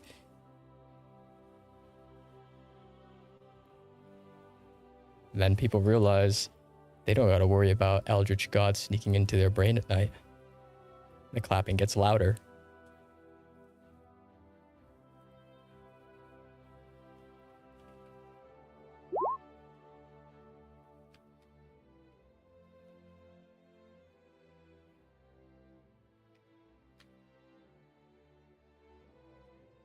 As Gods worth their merit.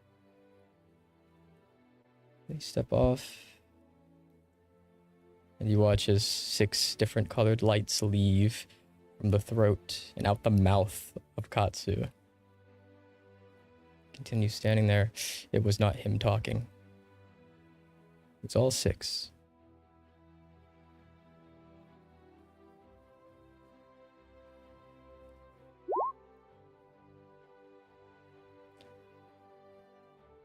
As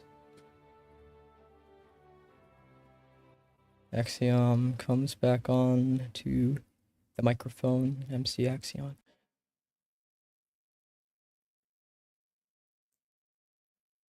The 7th is the occultist custodes.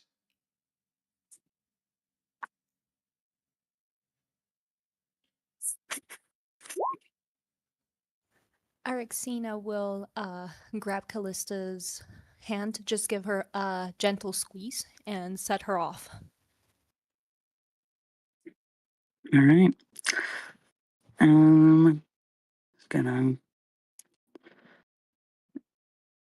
tip off, making their way up to the podium. Just gonna wave when she gets there.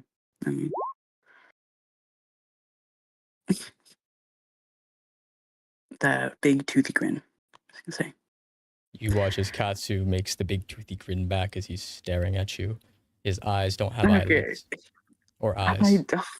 They're 2 white dots Anyone. in the darkness. It could have been anyone but this guy. Okay, that's cool. That's cool. I'm so chill about this. You know? He gulps hard and she's like, "Hi, Callista.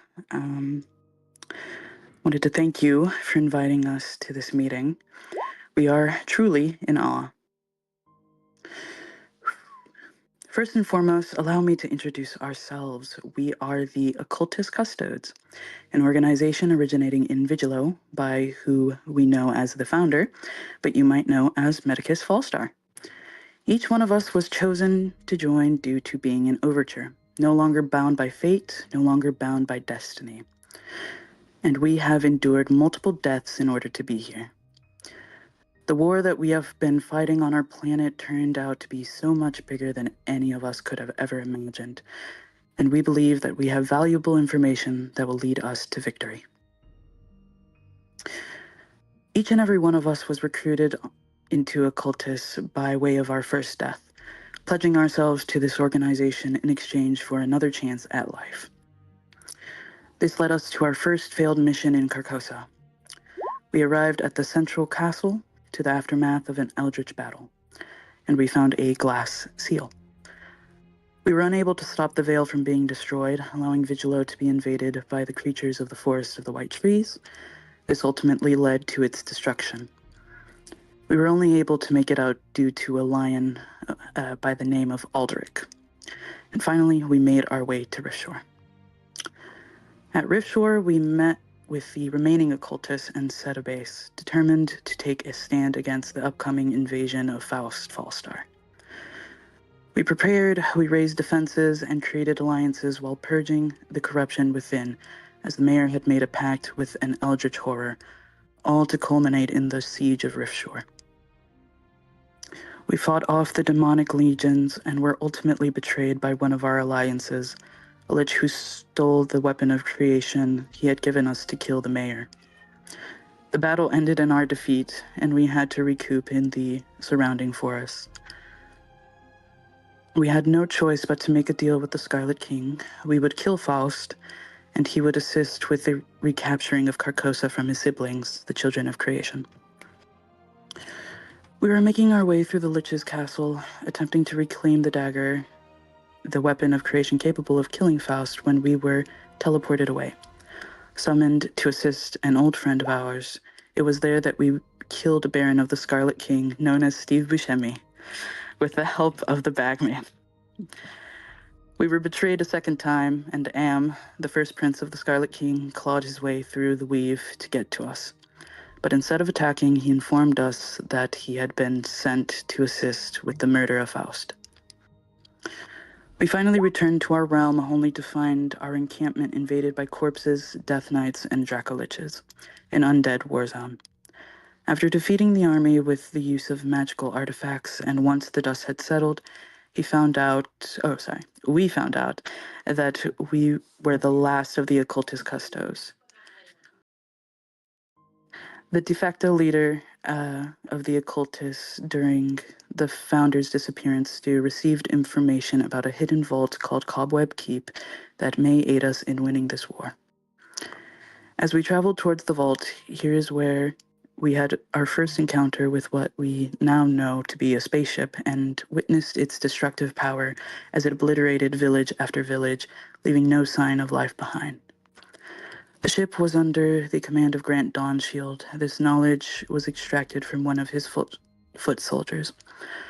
We were outnumbered and outmatched, so we moved on to Cobweb Keep, getting past the glyphs of warding. As we were entering the vault, we realized the knights had followed us and had no choice but to steal the door with us inside. We found ourselves with strange weapons, but enough to equip 500,000 people. We delved deeper into the bunker, coming face to face with a hunter priest we had met a few weeks back, and none other than the daughter of the founder, Lily. In a plea for help, as the soldiers outside were getting closer, Lily called some friends, and the noise outside grew quiet. It was then that our bunker was plucked from the ground by a ship called Rim Black, carrying us to Sutzburg. While Lily and the hunter would head towards the city of Radiance, and Stu would go to the city of Ruins Rise, attempting to create new alliances, within the dreary town of Soot, we came in contact with Tarek, a chosen of Nihilus. Through him, we learned that Vigilo was a prison for the children of creation and the founder created by the Scarlet King. Vigilo acted as a buffer meant to keep a figure of immense power away from the forest of white trees known as the Child of the Stars. This planet is his launching point to bring the rest of creation to a heel under his corruption. Tarek was sent as a spokesperson of the children of creation to help us to save Vigilo from damnation. It was revealed to us that we are able to seal the veil once more at the sacrifice of one of our own. Their soul has been bound with the seed of creation. Tarek then led us to his base, where we found the newest members of our group, soldiers of the Regicide and Alucard. Tarek let us know that Serafina Fallstar was making her way to Sutzburg, and we planned to convince her to join our side, since we discovered that Faust's final plan was to murder all of his children. She was hesitant to believe us when Am appeared, murdered all of her guards, and rendered her unconscious. Then suddenly we were interrupted by Gorlamund, a prince of the Scarlet King, who had been incessantly hunting us for months. With no one to stop him in the midst of the blood pool, we took Serafina and attempted to flee from the Silent Reaver. With nothing else to do, as a desperate plea, we attempted to summon a god. From the portal jumped a fighter from a much more advanced world, a warforged by the name of Morel. He created his own gate spell, calling his own backup. Unfortunately, the gate did not close. One of our members closed the gate before attempting to follow us through our teleportation spell, but the chaotic influences made his spell fail, and he found himself face to face with Faust. His soul was ripped apart, and his body thrown in front of us. We were unable to bring him back. We had escaped, not unscathed, but we must continue attempting to save Vigilo. With some bribing, we convinced Serafina that our information was truthful, and that the rest of her siblings should also know. Wearing disguises, we made our way to the Spire of Fallstar and managed to get a meeting with all of Faust's children after their father's speech about the finality of his conquest. We opened their eyes to the truth, that their father was a sociopath. They had believed that he was a righteous man, freeing people, not slaughtering and enslaving them. We convinced them to take their armies and join the other side of the war. As they were stopping their soldiers from their continuous attacks, we were shown that Medicus Fallstar is still alive, making his way back with our previously deceased friend. They've also informed us of Vicky's treachery and her involvement in using a false time hydra to manipulate everyone's memories. After many misadventures, we find ourselves here with the children of Faust and boons from the children of creation. Our decisions, actions, and mistakes upon our war have unfortunately created ripple effects on several of your encounters. We were unable to stop the tear from happening in Carcosa, but we believe that together we will be able to stop further harm from happening throughout the universe. For we have defied fate and destiny to stand with you today, and will continue to do so till the very end.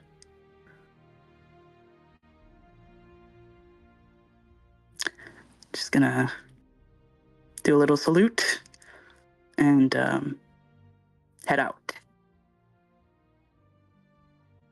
As you step off, making your way across, you see a figure kind of enter inside of this building, looking lost. You recognize that armor anywhere? Stu. My favorite. Yeah, she's gonna run over immediately. Yeah. Getting led in by a small little fluffy pink dragon that's like waddling in front of him, speaking to him in this high-pitched tone. Yes. I don't even know what this thing is, but I'm a big fan of it. Oh my god.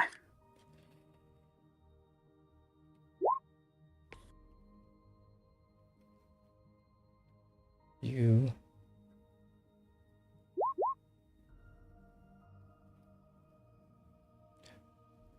walk. Sound of cheers. slowly begin to fade. This is La Creatora, by the way. Put Naomi right there.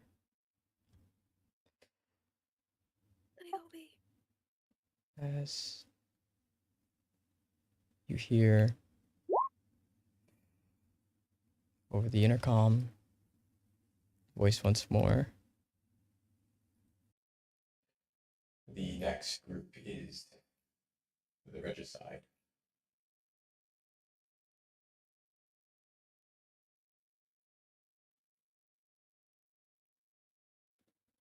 As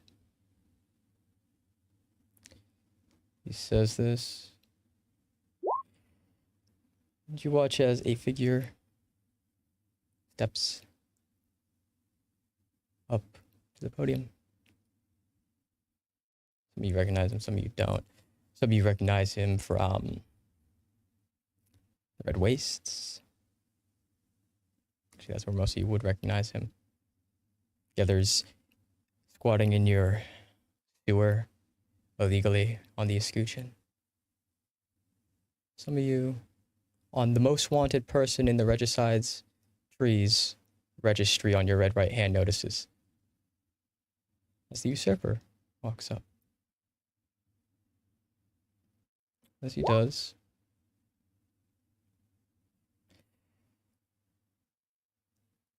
and looking down at everyone, here's his mask, removes itself.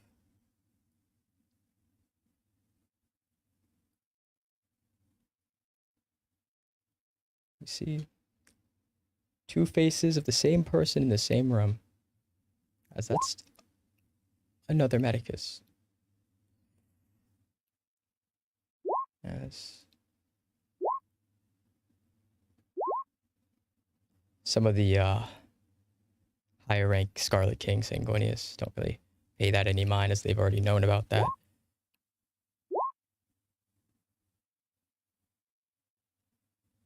Some of the lower ranking ones are just in a state of confusion. He walks up.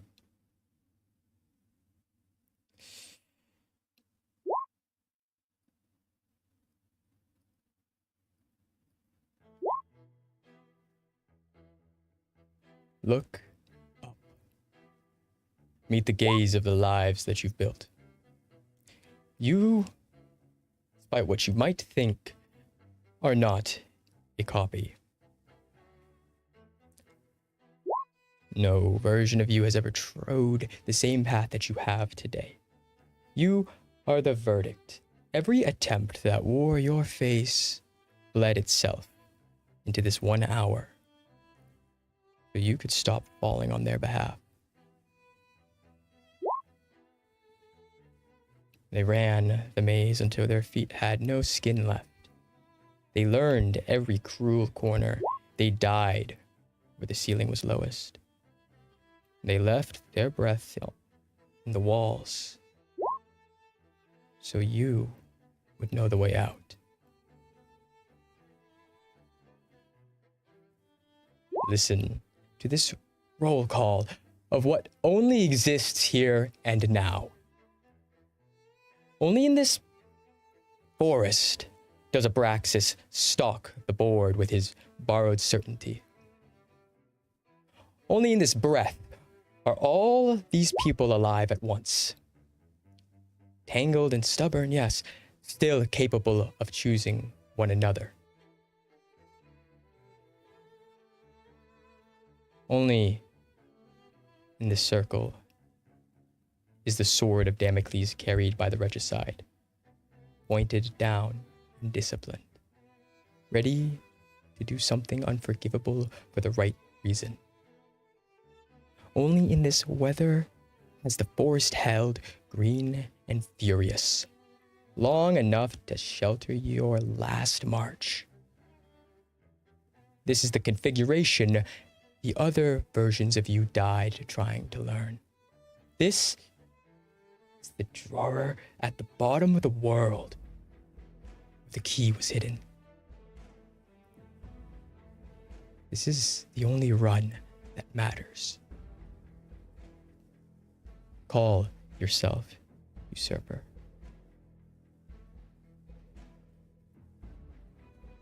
Because that's exactly what we are going to do.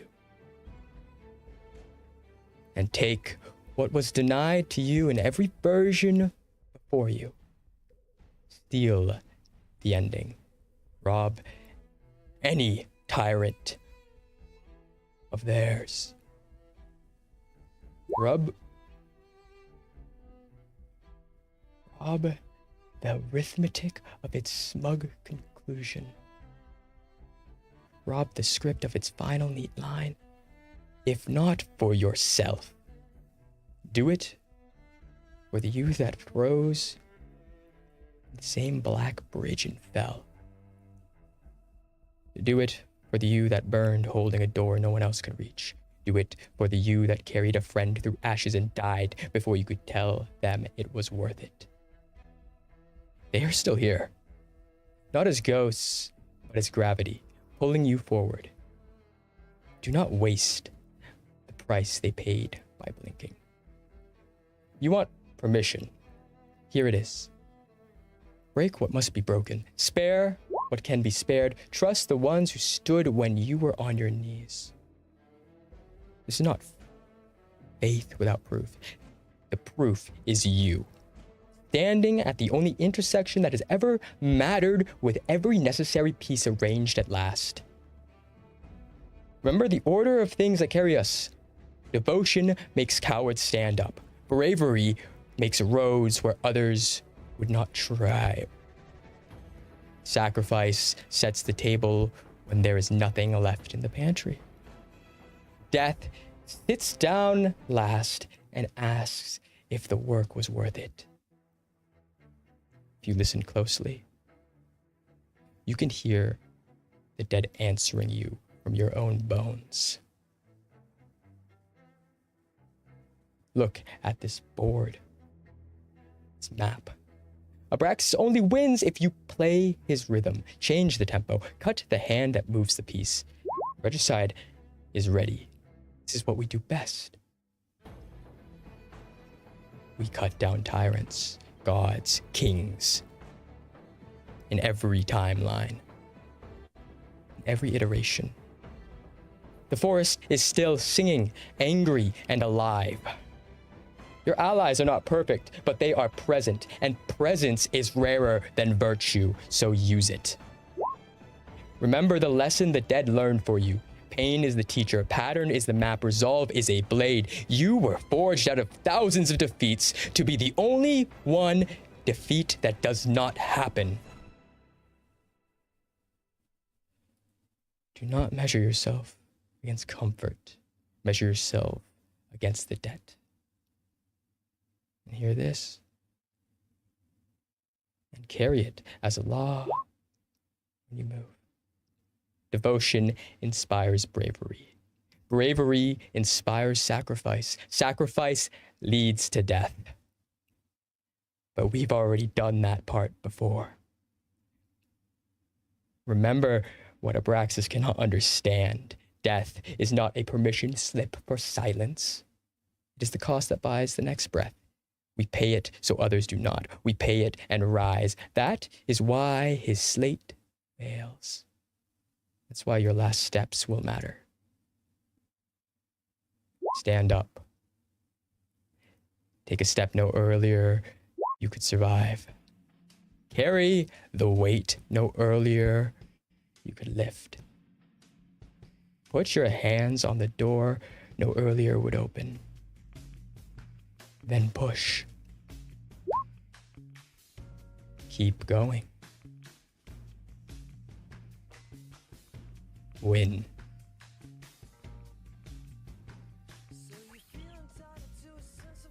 See. Steps down.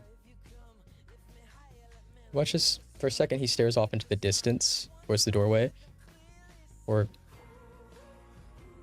continuing walking down.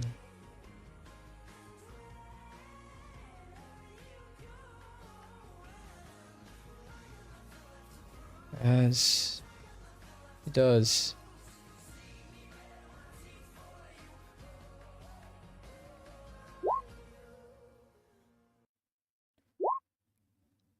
And as the clapping dies down, you hear Axiom over the intercom again. Next will be the Inquisitors of Fallstar.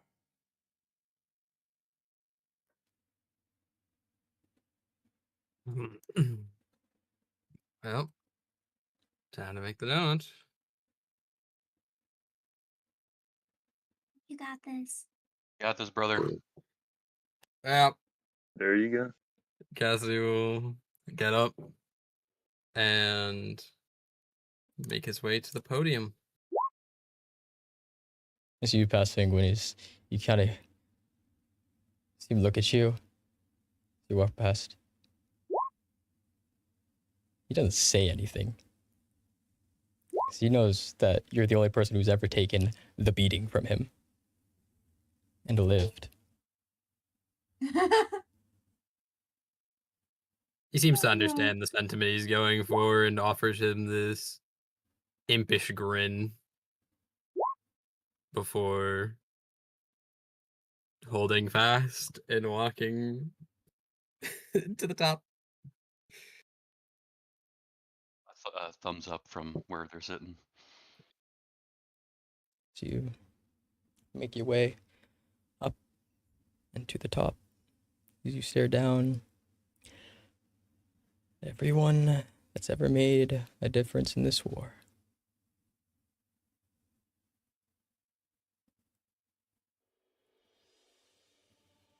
Esteemed members of this summit, I extend my warmest greetings and offer you my most sincere condolences.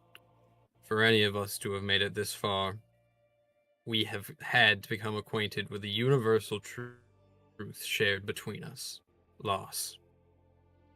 I am Crimson Cassidy of the Paragons of the Pantheon, Inquisitors of Fallstar stationed in what was called New Pisswater. Standing with me are my trusted compatriots, Jackson Stalwart, Kadai, Mona, Tion Loneclaw, Trick, and Vasilis. We've traveled far and gone well beyond our original objective, dismantling crime syndicates bent on breaking our city, and laying low powers that would unmake everything we love. We have stood against great enemies and against the coming dark. Now, we all face a common foe that would end everything we have ever known. Many of you are afraid, or know those who are. In fear, we often look to our leaders for answers, for safety, for assurance. They are searching, as are we. So we must steady ourselves, gather as one, and hold fast.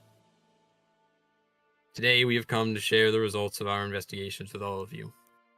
Before that, though, I want to remind you of something. Look to your left and to your right. Acknowledge the people who you're with right now. Think of your loved ones. Mothers, fathers, siblings, lovers, mentors, and students. The people who drove you to take that next step. To get up when it all seemed impossible. To live in a time where making it to the next day has been a challenge in itself. These people, they've bled for you, picked you up when you're down, and most importantly, these people, those families, gave you strength where you thought there was none. The loss of those who you've held dear is the answer you've been looking for before anything else we discuss here today. That love gives you the strength to push on, gives us all the strength to push on. That love for each other, for those close to us, for all we have ever known. And with this strength in each other, it will let us pave the way forward, the way to survive, the way to see the sun rise again. Because at the end of the day, when the fighting's done, that's all we're here to do. That is your first answer. before any plans and tactics, standing by the ones you hold close. Now, our common enemy is determined, relentless, and most importantly, crafty, and has been planning all his moves in the background for a while. Here is what we know. Our common enemy, for the purpose of this speech, will be referred to as the intruder. Once, we came face to face with the intruder and had a forewarning etched upon one of our members' chest. The intruder has some desire with somebody having a role within the dark below. We have encountered him once more deep within the Omega-13 facility, where it hijacked a computer terminal. This instance may have been the intruder itself, or a fraction that was contained within the facility, due to the nature of our escape from the facility is currently undetermined. At the end of our discussions with Axiom, the intruder was flagged to have initiated system breach from sub-level 90. Axiom was not able to fully isolate and flush this breach. It is possible that interference from Vicky happened at the same time contributed to this, as she is his known ally. Within Omega-13 sub-level 1, one of our own, Vasilis assisted Axiom in fighting back against the intruder and retrieving the AI from the facility. Axiom now continues to keep us safe against risk factors, particularly in relation to the intruder. Based on research notes left behind by the human subject in Pod 7, from here on to be addressed as Subject 7. There is reason to suspect the intruder has ties to dreams, tunnels, and doors. Due to the cryptic nature of the material, it is unknown if this is in some case literal and or metaphorical. Precautions should still be taken and processes should be put into place to determine what this could truly mean. According to communications and notes left behind by Subject 7, him being in a dream loop helps slow the entity trying to wake up. Subject 7, per their request, chose to stay behind. The intruder has been categorized as a Genesis event entity originating from the Dark Forest, with comparative power greater than that of the creator of our world. Like the creator, the intruder also has its own children. There are 30 that are currently confirmed, instances with more suspected to exist. The intruder and its children have been quoted as a source of reality-bending irregularities with tendencies towards literal elements, hence the advisory broadcast through Axiom. We suspect there are ways to counteract or suppress the influence of the intruder and its children, though they are untested and inconclusive. We suspect that being praise on thoughts and memories to strengthen its grip on our world. Denying it this element may weaken it. Its children are noted to propagate the intruder's influence. We may need to remove them to weaken their collective hold on our world. It is noted that standard warding fails against the intruder, and that at least artifact-grade integration shows some level of effect. We suspect that grounding on elements of causality, such as forms, numbers, cause, and effect, may be effective in denying the intruder substrate. We notice that certain numerical patterns may hold importance, as parts of the Fibonacci sequence have been noted across multiple documents pertaining to the intruder. We do have more hypothetical elements that we would be glad to discuss, but due to the nature of it, these are topics that must be discussed in a more disclosed location, with requirements being met with specific individuals and materials being provided for this meeting. We prefer to go into detail after the conclusion of this meeting. That is, at this time, all we have to report. Before I round this off, I wanted to say this much. To each of you here, we haven't made it this far because we were chasing a good payday or some recognition. We're here bracing for this high priority event that is now making itself in full force, facing down what could very well be seen by many as the end. I think that's bullshit. I look around and I see some of the greatest minds, the fiercest warriors, and the most stalwart of defenders, and the bravest of individuals to exist here today. You each have a power greater than this foe that we now face, 100 times over. The power that builds the bonds and fellowships we have, the bond between our comrades, our families, and our loved ones, gives us the courage to persist. I urge you today to dig deep within yourselves and pull out that fiery courage and wield it as a tool to face this coming foe. With that fire, your sword and shield, and stand against the coming tide and brace for the impacts to come. For the war will be long and it will be hard on us all. But we will endure, just as we of the forest have always done. We rise, we fall, and rise again, for it is the way of things. We get beaten down, and through it all to have the will to stand back up and carry on. That is what it means to truly live, to rise to the challenge, and to overcome it together. I want each of you to remember this. We have the chance right now, beyond this conflict, to work together.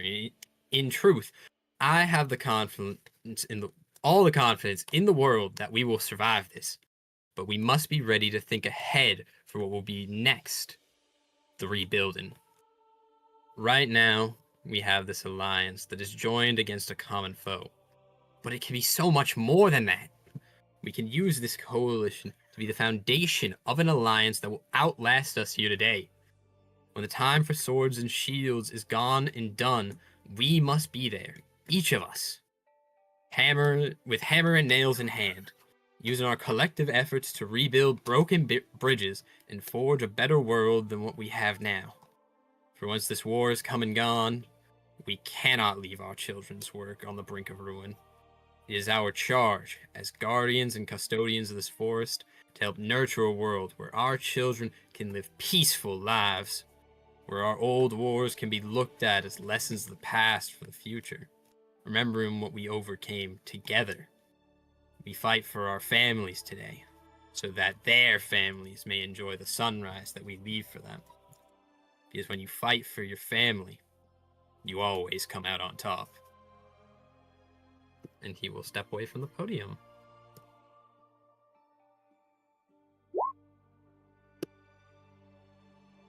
You step off.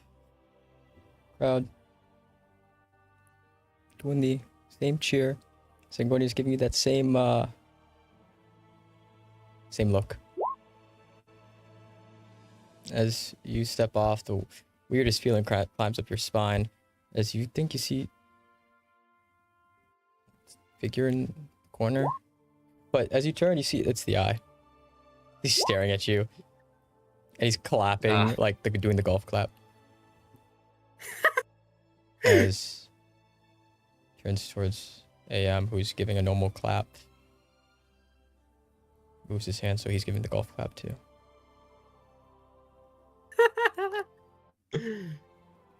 Day one, you know, Katsu might be the first god of time, but the eye was the first troll.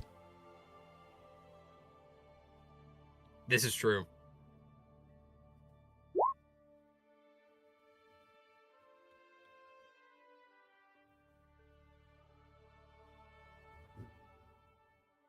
As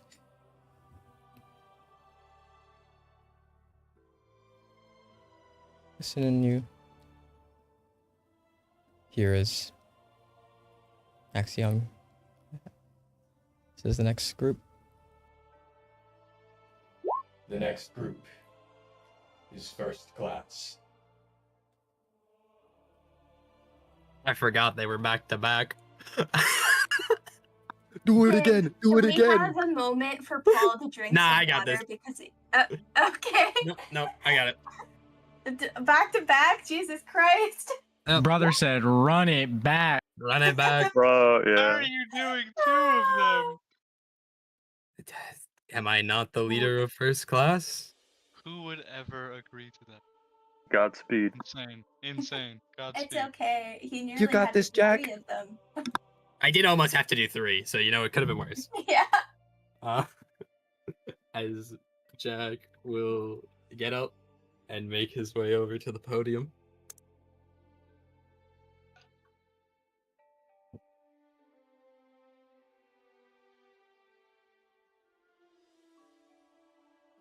As you make your way up to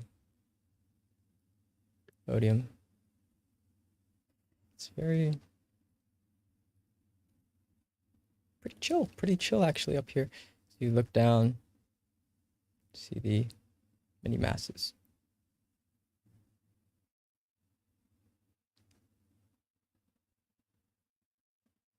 They all look back up at you.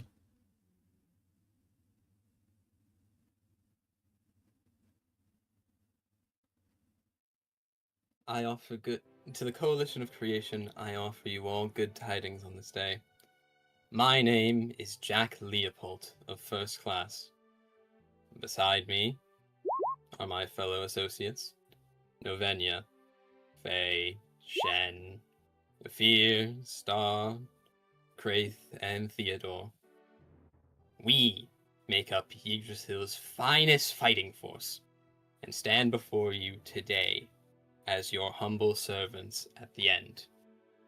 We are at the turning point of this war, the final minutes of the final conflict to decide the fate of this forest. And who better to be standing beside to do so? Our enemies would have you believe that you are the weak, the survivors who lasted by the skin of your teeth and the luck of the draw. But that is not what I see before me. I see the children of Sunkili. I see the pride of the Pantheon. I see the might of the children of creation, the strength of Sanguinius's finest. I see the pinnacle of every nation, faction, and timeline.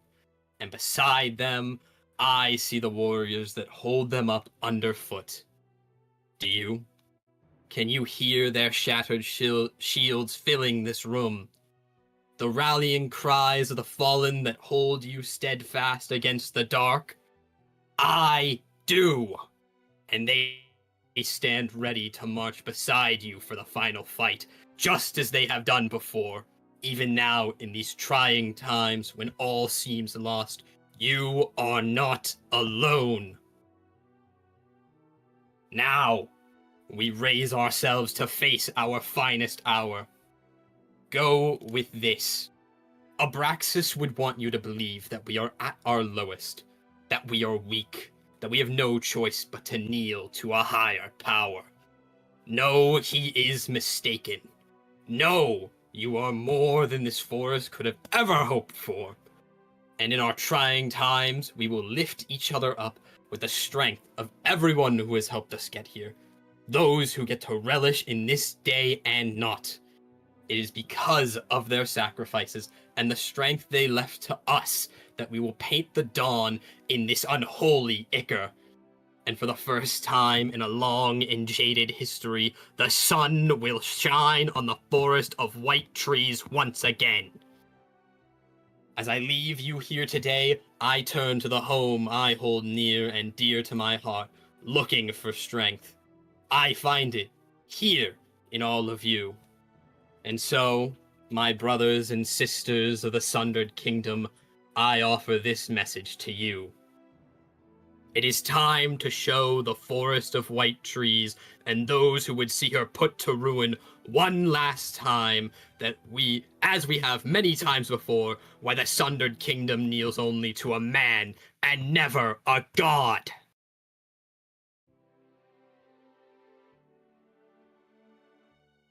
And he will step back.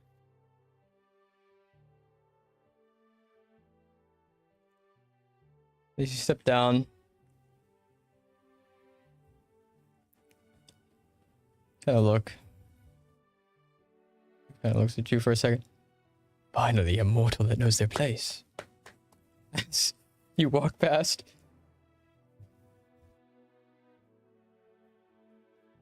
As you do, hear the voice again over the intercom.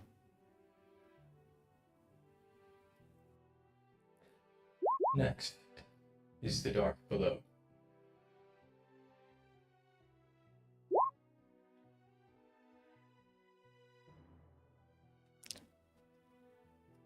So you all watch the Scarlet King get up on stage. Some of you have never truly seen him firsthand. You'd be a little confused with the fact why there's a late 40s, early 50s looking year old man walking up to that stage. You look at his eyes, and they're the same eyes as any of the monstrous forms you've seen. Burning yellow. So he looks out towards the crowd, more akin to someone's dad than anything.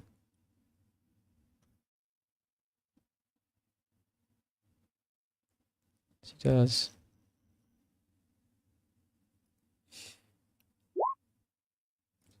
Staring off for about a moment.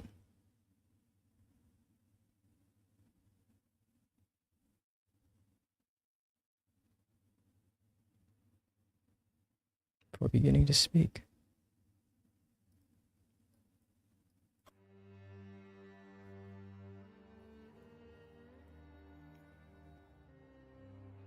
Hear me, children of the forest that was my father's. You breathe his green memory, and you are mine. I am the meaning that waits at the edge of every tale. I am the ruin, and I am the end. The candle guttering, the last footstep, the silence after the drum. Do not flinch from it. The song should have no reason to fear, for the end does not hate the song that finishes. It completes it. I am not your devourer. I am your witness. I am the keeper of the last door and the hand that will not let the song suffer. Despite everything, every battle, every fight, you are all my children. The seed that cracks the stone, the hand that stitches the torn sleeve, the laugh that returns after funerals. I have watched you break, then rise, ugly and beautiful, stubborn and bright. I've seen each of you carry each other when the earth itself tried to drag you down. I have seen you choose hope with cracked mouths and shaking fingers. You are mortals. And you are the only miracle that never learns to be bored. Abraxis thinks you are numbers that forget their places. He thinks he can pasteurize you in an eternal airless peace where no choice is allowed to bruise that world. He would take you from me and lock you in a perfect cage and never admit its dawn. I forbid it. I will not have my children taken into a carefully measured hell. Mark this weakness that sits inside him like an unblinking eye. He does not know how you work. He does not know why you fight or laugh or keep promises that hurt. He does not understand that ruin is not an erasure but a mercy. He does not understand that all things rise again remade. The forest taught me this long before it learned to speak. The leaves die and feed its roots. Cities fall and teach their stones how to be roads. Love breaks and returns wiser, angrier, gentler. I am the end that writes the margin note. You are the hand, despite what I might try, still turns the page. Despite everything, I represent you. I represent hope that knows exactly how much it costs. I was to carry endings so you could spend beginnings. Do not mistake this ceremony itself for purpose. Purpose is meaning behind the ending of a song. Abraxis. There are many versions of me and of this forest that wore themselves thin. They fell short, and their dust is part of my robe now. I am the only version that has come this far because I learned the lesson that you would not. Absolution feeds ruination. Every false, clean slate fattens the hunger that waits at the border. Every stolen choice breeds a counterstroke you cannot predict. You think you are wiping the board. You are salting it with reasons to end you. And I will show you this with my own hands. I will show you why mercy without memory curdles into tyranny. I will show you why endings are a promise and not a prison. I will show you why mortals, my mortals, cannot be filed away. Not by you. When you reach for the last word, I will be the one to close your book and give it back to the mouths that earned it.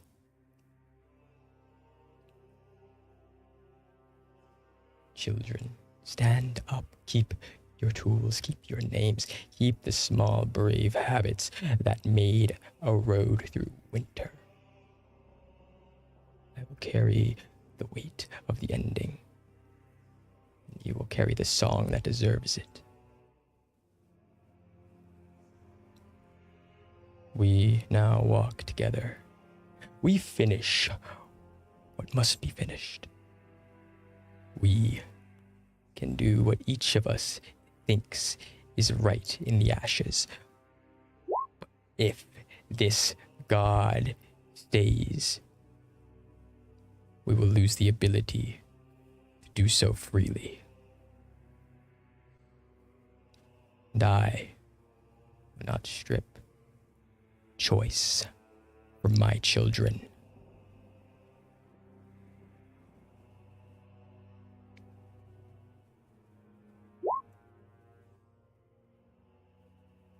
As he steps off.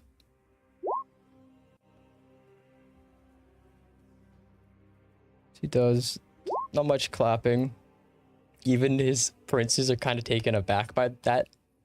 They definitely expected something a little more akin to Sanguinius's. As voice comm enters again.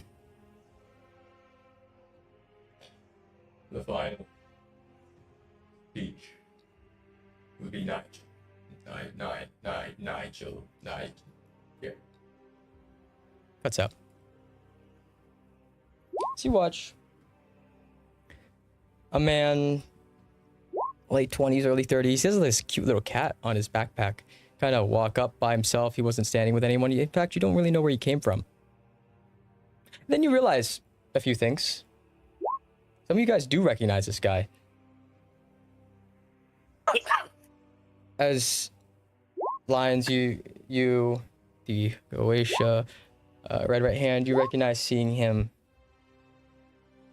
during the fight with Poseidon. He was there assisting in ways. As kind of course through your memory, some of you actually saw him in a town near Thilzoom. Some of you Red Right Hand. Others of you encountered him in that bar, that first bar in New Pisswater. You Inquisitors. He walked into the room, got confused, thought he was in the wrong area, thought it was the bathroom, and left. You almost killed him, but that's neither here nor there. Wolves, you kind of look at him, he gives this faint recollection. He was assisting dealing with Demogorgon at New Pisswater, luring it in. Seemingly he's a figure of great importance.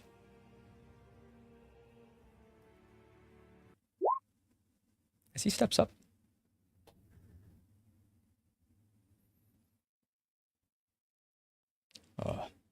he types the mic this thing on. Oh. Sorry, really nervous. This is my first speech. I really had to give one of these before. He kind of rifles through his notes. Here we go. People of breath and bone, of oil and altar. I could talk about the things I could talk about. My origin, the betrayals that set my feet here, the overture I tuned to please you. I could map my scars and call it history. I could teach you each one of your stories in greater detail than your own memory. But I will not. Tonight, I will tell you what I have seen and what I will do. Some of you may know the earth-born philosopher Plato in his cave. Prisoners stare at a wall of shadows, call the shadows truth, and threaten the one who turns around towards the light. I've watched that cave without chains or stones. Temples arguing with silhouettes. Scholars polishing shackles until they shine. Like that truth, I like to think I see one in this room. The truth that every faction is here tonight. I have seen mortals and immortals waste their gifts. Thunder used to light cigarettes. Angels gold-leafed their eyes to avoid mercy. Kings feeding crowns to children and calling it bread. And while they feasted, I rotted in a dead forest. It was not killed in a storm. It was unmade by you. Roots that drank purpose tasted only silence. Leaves forgot their color. I sat on a throne that had become a stump, and I counted. First years, then winters, the space between one bird call and the next until they died too. And then, even that failed. There's a waiting beyond time where only the clock is measured in decay. And I wore that hour like a cloak. Suddenly, none of you can blink. None of you can move. Everybody up and down the power scale is struggling. Father, creation, set that seed to renew itself. Death to mulch, mulch to lanterns, lanterns to blossoms that teach the dawn. A circle of halves completing. You open the gears to look for leverage, hunting a secret name of spring, taxing rivers for wet ankles. You did not hate the forest. You were hungry and proud. You unthreaded the loom to count the threads of the weave. When the counting was done, there was nothing left to weave. First, I forgave it. Curiosity is an honest fire. But I kept counting. Pride outran prayer. The strong killed the weak for sport, for proof, for stories, for nothing. Mercy became theater. Power bred only power and forgot the faces it was meant to protect. Each one of you is guilty of this. The gang member that joined to support their sick mother. The Baron that joins the Scarlet King to save his world. The people innocent of sin, with a dark sun over their planet. People who worshipped a god that simply did not bow to you. Madness you took advantage of. Every one of you is guilty. Then the spans widened. Heat death after heat death of my realm. Rooms once warm where the air thinned and did not return. Candles dying in houses with no doors. Ages ending so completely, beginnings felt like a rumor. Your descendants will barter with ash to buy heat that never comes. And still, I counted. You will say it is unfair. You built hospitals. You made music. You held children gently enough that the stars leaned closer. And I saw those lights. I warmed my hands over that hope. I will not deny the good. But Father Creation weighs things. I set your virtues on one pan and your sins on the other. I set the ruined forest between them. And I watched the beam settle where you would not. Your arithmetic is wrong. I have seen gods turn away when worshippers asked for bread instead of thunder. Prophets selling visions for a roof, then cursing the rain. Hands full of miracles. Cups kept empty to dignify thirst. Cities choosing spectacle over repentance, calling rubble an inheritance. Men opening gates to wolves because the uniforms fit. I will not tell you. All your sins, you have spoken them to yourself. Do not tell me you had no choice. Do not tell me it was the acts of others that set in course your emotions. Choice is a door freely presented every time. A door that you refuse to open. So you ask why I am here, to condemn you. You've called me the child of the stars, false father creation, God. Set those aside. I am not your doom. Your doom does not need me. I am your absolution.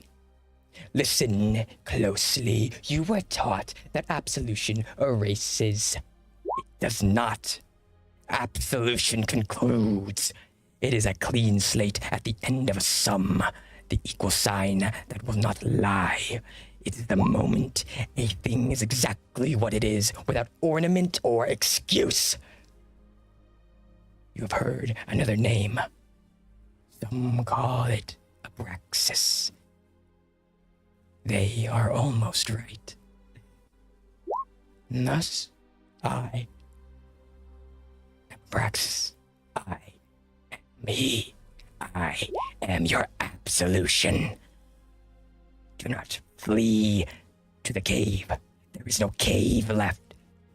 Only walls you drew on air and called stone. Turn around towards the fire. You will not go blind, but you may go honest. And that among your ilk is far more rare. So here is what I will do. First, I will remake this forest. I will rethread the loom you unstrung. I will set the pulse back into the earth so death becomes mulch and mulch becomes lanterns and lanterns return as blossoms to guide the next. I am already walking. My hands are already in the roots. If you come as stewards or keep away. Touch nothing you cannot carry for a lifetime. Second, the strong who kill the weak for whim will meet exact measure. No witnesses, no song, no legacy, memory, no pain or spectacle. Just accuracy. They will be exactly what they are, and that poverty will be complete. Third, those who kept small lights alive in the wind are not forgotten. You did not balance the scale, but you divide it. Mercy counts, but murder does not. I will rebuild with you first. Die with your lamps. I will need them.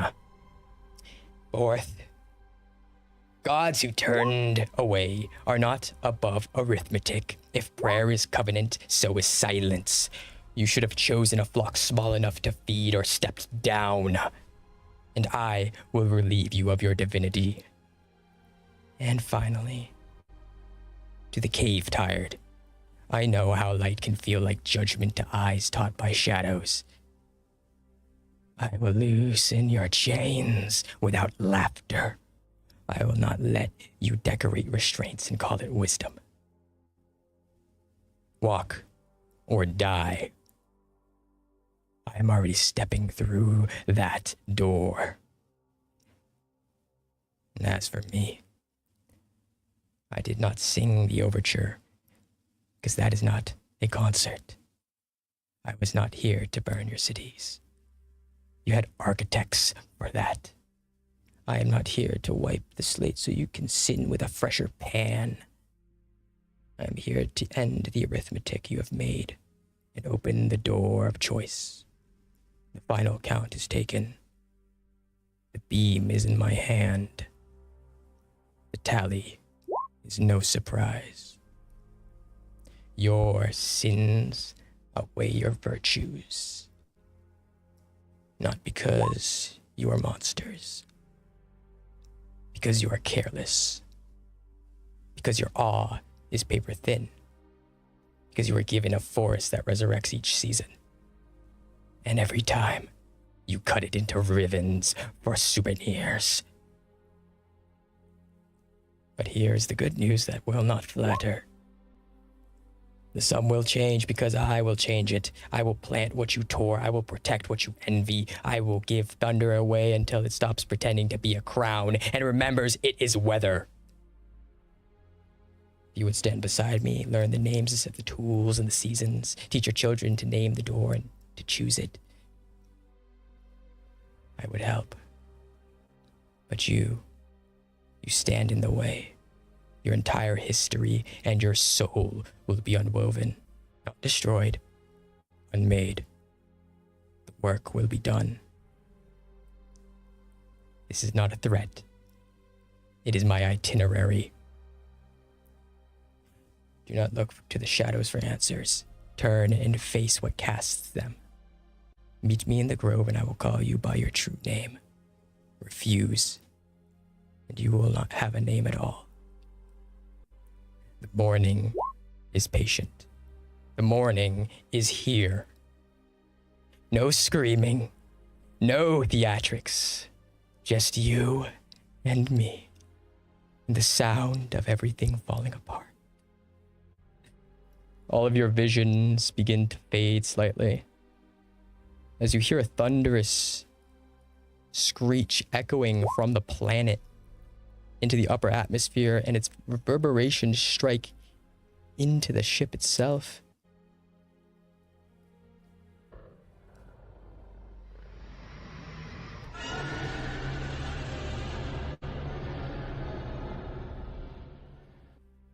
As the being under the spire awakens. Funny, isn't it? How quiet the world gets right before it ends. So all your vision temporarily fades to black before coming back to less than a second later.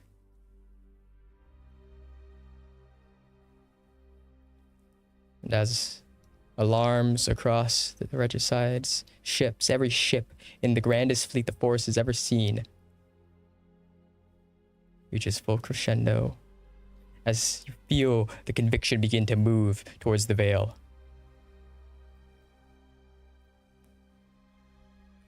And as this final absolution has come knocking at your door, calling out each one of your names into the dark. That is where we will show you what I've been working on.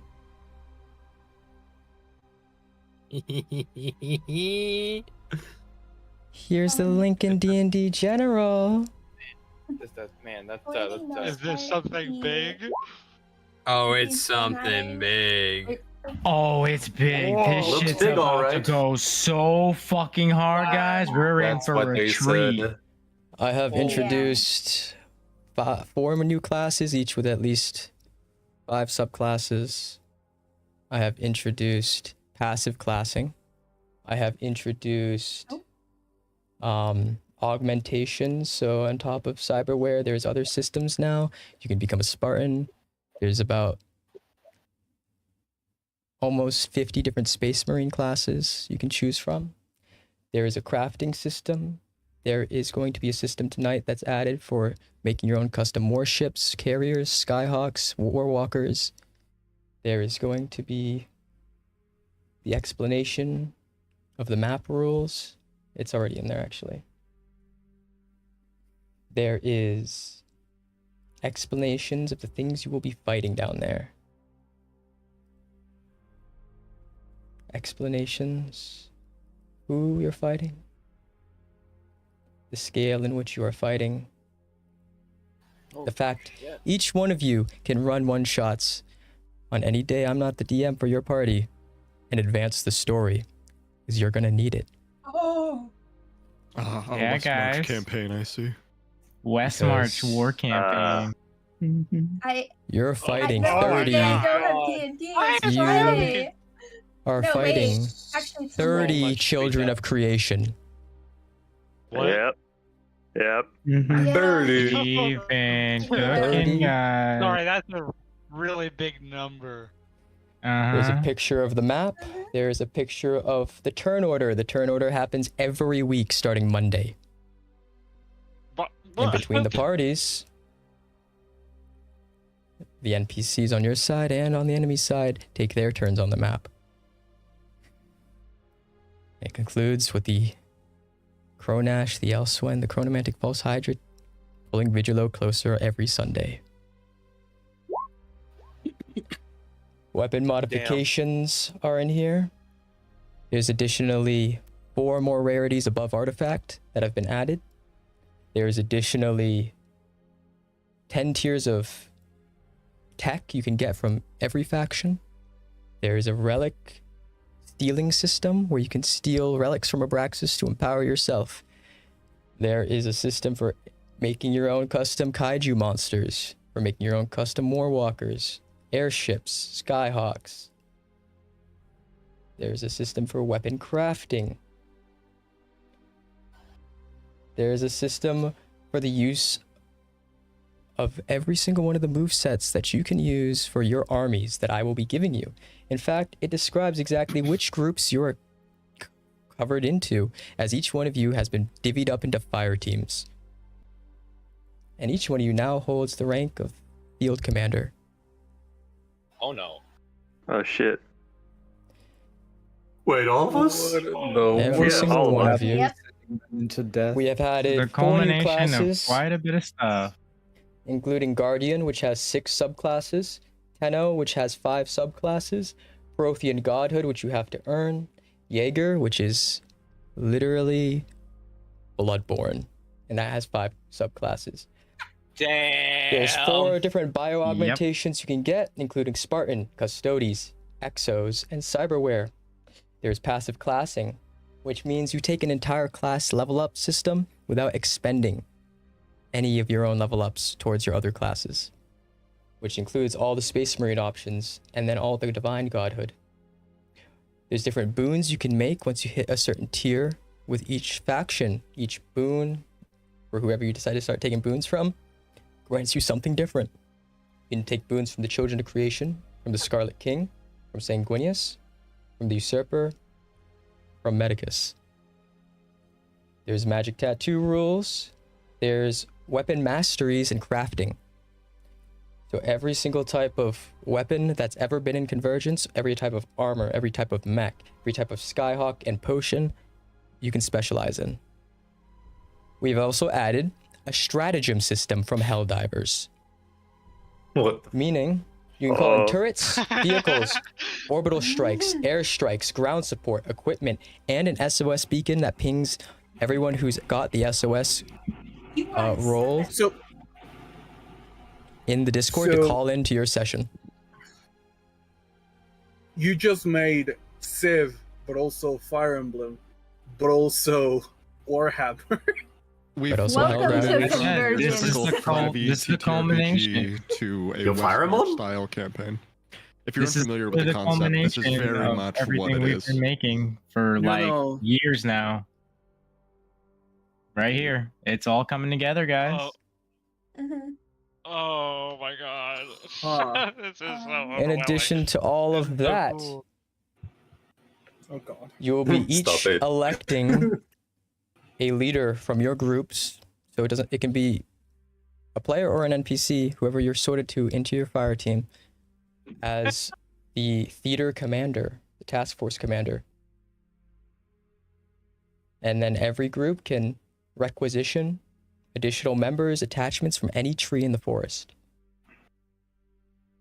On top of that, you'll be working with AI like Axiom, Antidot, AM, Ultron, SCP-079, and Johnny fucking Silverhand.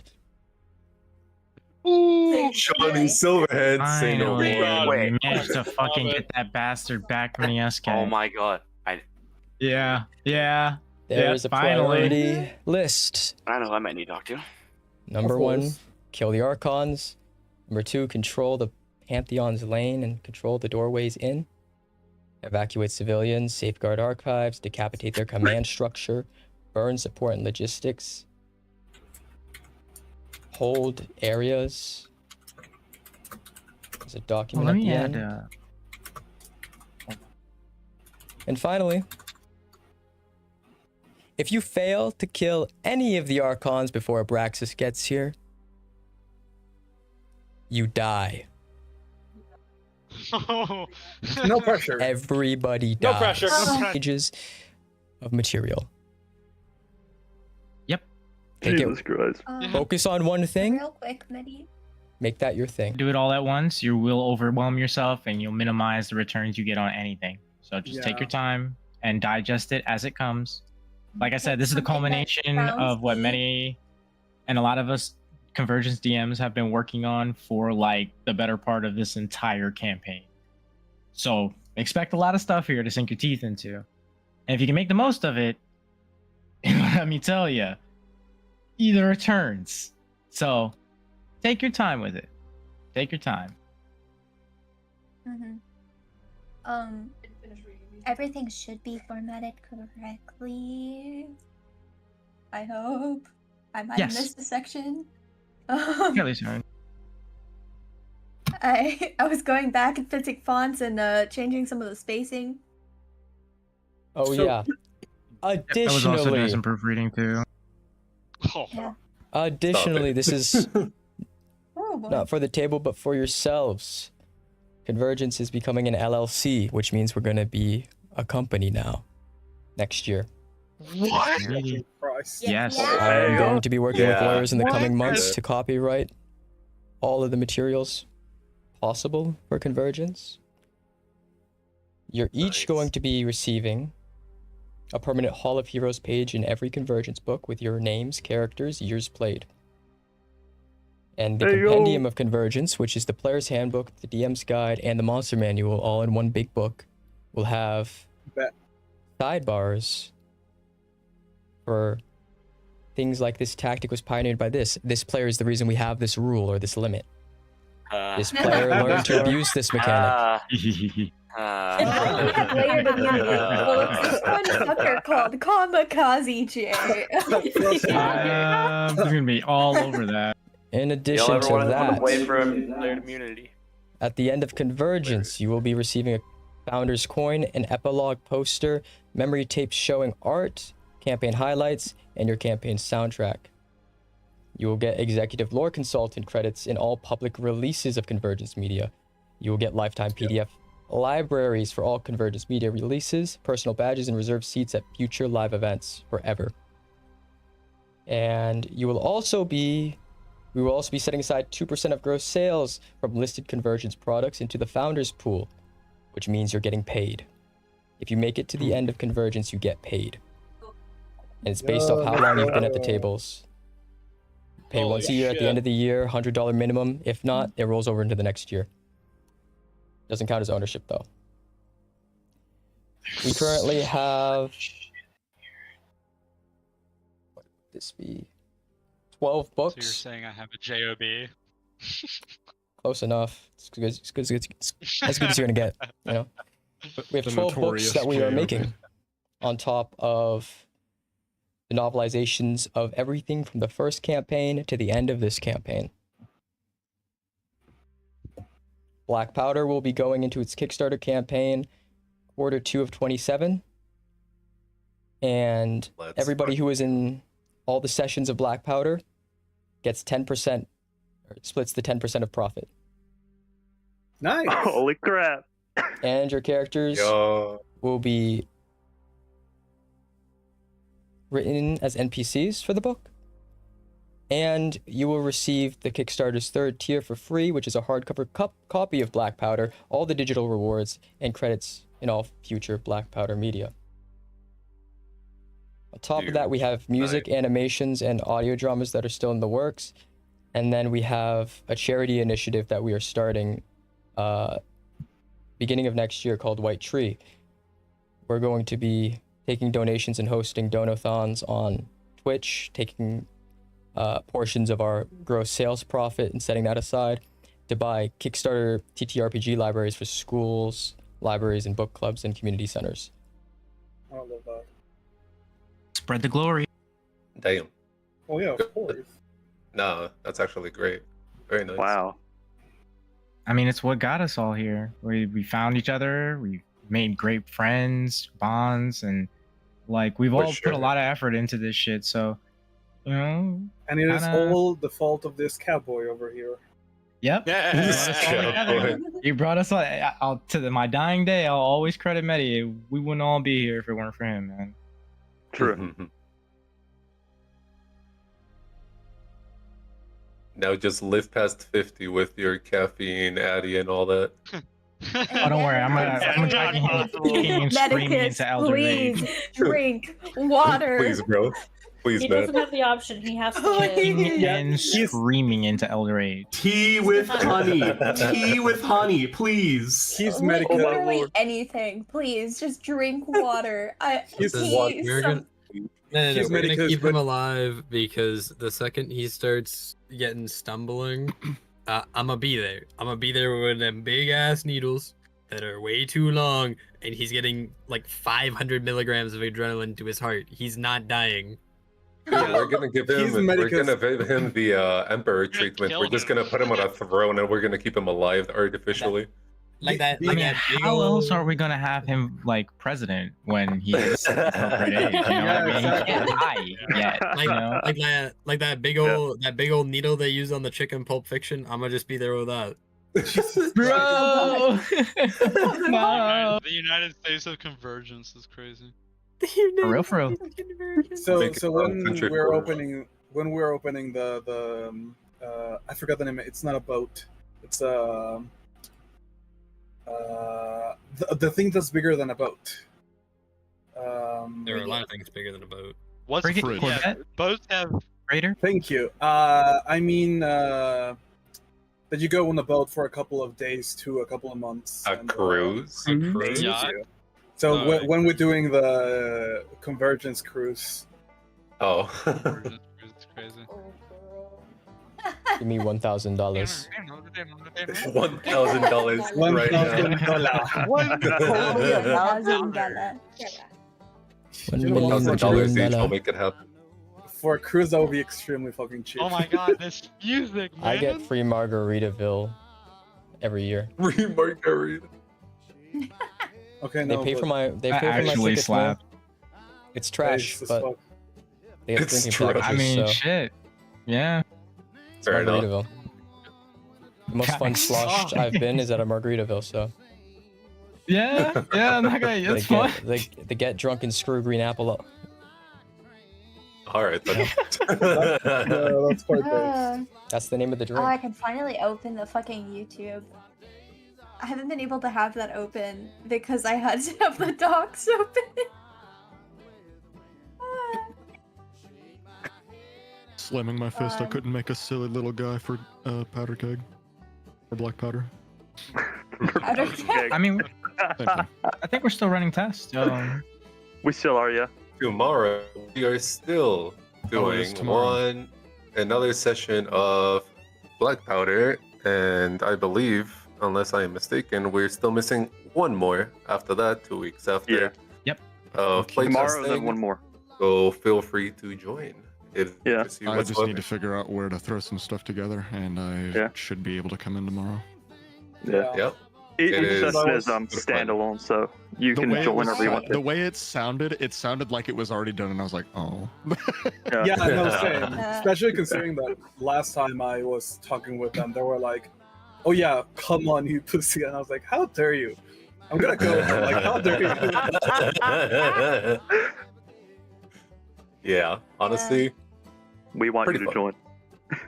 We want you for black powder. Session that day.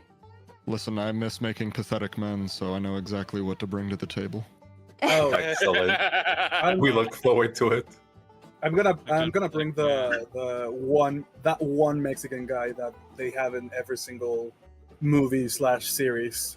That's Soldier from the Soldier. I think we already have one now. Damn. Yeah. I'm gonna bring the token dipshit. That aside, is there anything else of mention? Where is Medicus in the scheme of this new West Marches campaign? Is it just you show up on Mondays now to move everything, and then what? Me? If you guys West March, who's West Marching and when? Any one of you can be the DM. Anyone can play with any. I'll probably be taking a couple of those days myself. Anyone you say? Yep. Anybody who gets approval from me with their one-shot idea, you get greenlit to do it. You find the players, you do it. So, nice. If you look at that war map, you guys got a lot of work to do. I know you said request NPCs. Do you want me to grab the list of the usual wolves NPCs? I'm sorry, guys. We're stealing Bactine and Artemis. No, it's okay. If you look at the fire teams, it says who's on your fire team. Let me find. So we've that already got a section. designated Over at the end. Oh, sorry, where is it? The way. You can have. Oh my you can have lord. them. What? We're taking. Yeah, the eye is our guy. He's our guy. That's so Yeah, we have our boys. So you can take them, but we're taking Miss Fristle. You said Oh my God. firing team? Please help me to I find want where the this. fuck Okay, it we is. get Silverhand? Oh, that's dope. Okay, Where's the our fire team is fire. Our team is fire, but there's one small problem. Where's Solaris is going to kill Mitz the second our Wait. backs are turned. Oh no! Where is it? Wait, where are the teams? Where's the You'll fire have to team? go through It is at the Kelstro very first. You're end. at the So bottom. in the document tab, scroll all the way down. You will see Yeah, fire team yeah. manifest. Manifest. Fire Oh, team. there it is. There. You better hope he I'll just doesn't send go it in. down. I'll send it in. Wait. It's literally all the way at Himself the isn't bottom, on guys. any teams. Yeah, literally all the way at the Yeah, bottom. the kid. Oh hell no. Oh, we do. Oh hell. Wait. And if you see We any really NPC do that's have not our on any boys, other though. list, you can ask for them to join. Fire team Malice. Oh, we Wonderful. got Riff. Also, they're recruitable. You can recruit if you name a character from any IP and they're on this side of the war or alive. You might be able to get them. You just requisition Yes, them. indeedy. Yes, indeedy. Above table knowledge doesn't. Can we Doesn't- revive okay. and utilize Theodore Roosevelt for this? I mean, for By the way, Maddie, eye, can't we just get I've the got whole a dude? pretty robust listing of fake IP stuff. So if you want to take a peep at that, you can find it under the. Wait, like fake Grand Order, really? That? Yeah. We should get Samuel Kane and rigged. Can we get What? Samuel L. Yeah. Jackson? First class fighting the goddess Rogan Midian right now. She just dropped a sweet spear lord. on them. Yeah. That's so cool. And she's got knights too. She's Yeah. got knights.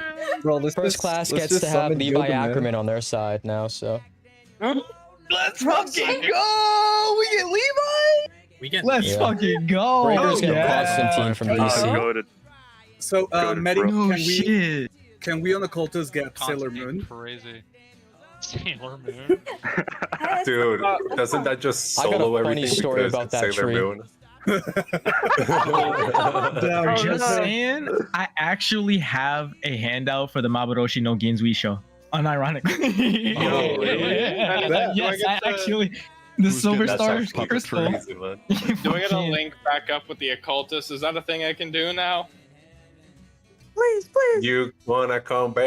Yeah, if Gray you go wanna. home. Yeah, if Yeah. you want to. Or you Come can here stay from with Oxford us. Books. I don't know what you want to do.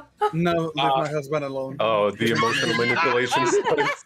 That was offered as a joke. The entire time he was with us, we were all terrified he was going to die. Here, I'm like Strange, levels strange, under them. strange is too nice. Let me word this plainly. Gray, go home. That's serious? I'm not Someone fucking was around. put, If he I was stick put in a around, level I'm gonna 42 party, and I die. was scared. It was an honor and a pleasure to play with you again. Go home. Yeah, no, I'm gonna go Hey, be home. nice. before We saved your something- life. buddy. I'm gonna go home.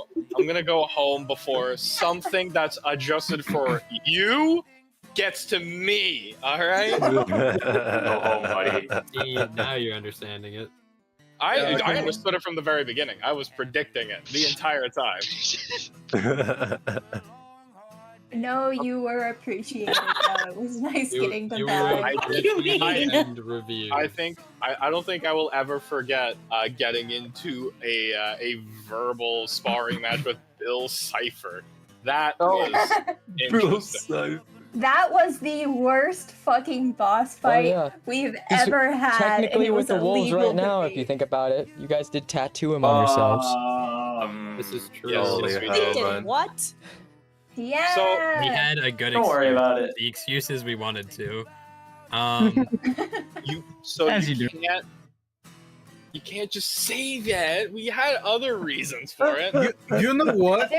There were actually other reasons, and they were offered because of the deal we had to make with him for the world seed, in which he technically needs to give us power to ensure we succeed, or he doesn't get shit as per the deal. And he really wants that deal. Well, let's be fair. That wasn't part of the deal. That was him. Yeah, that was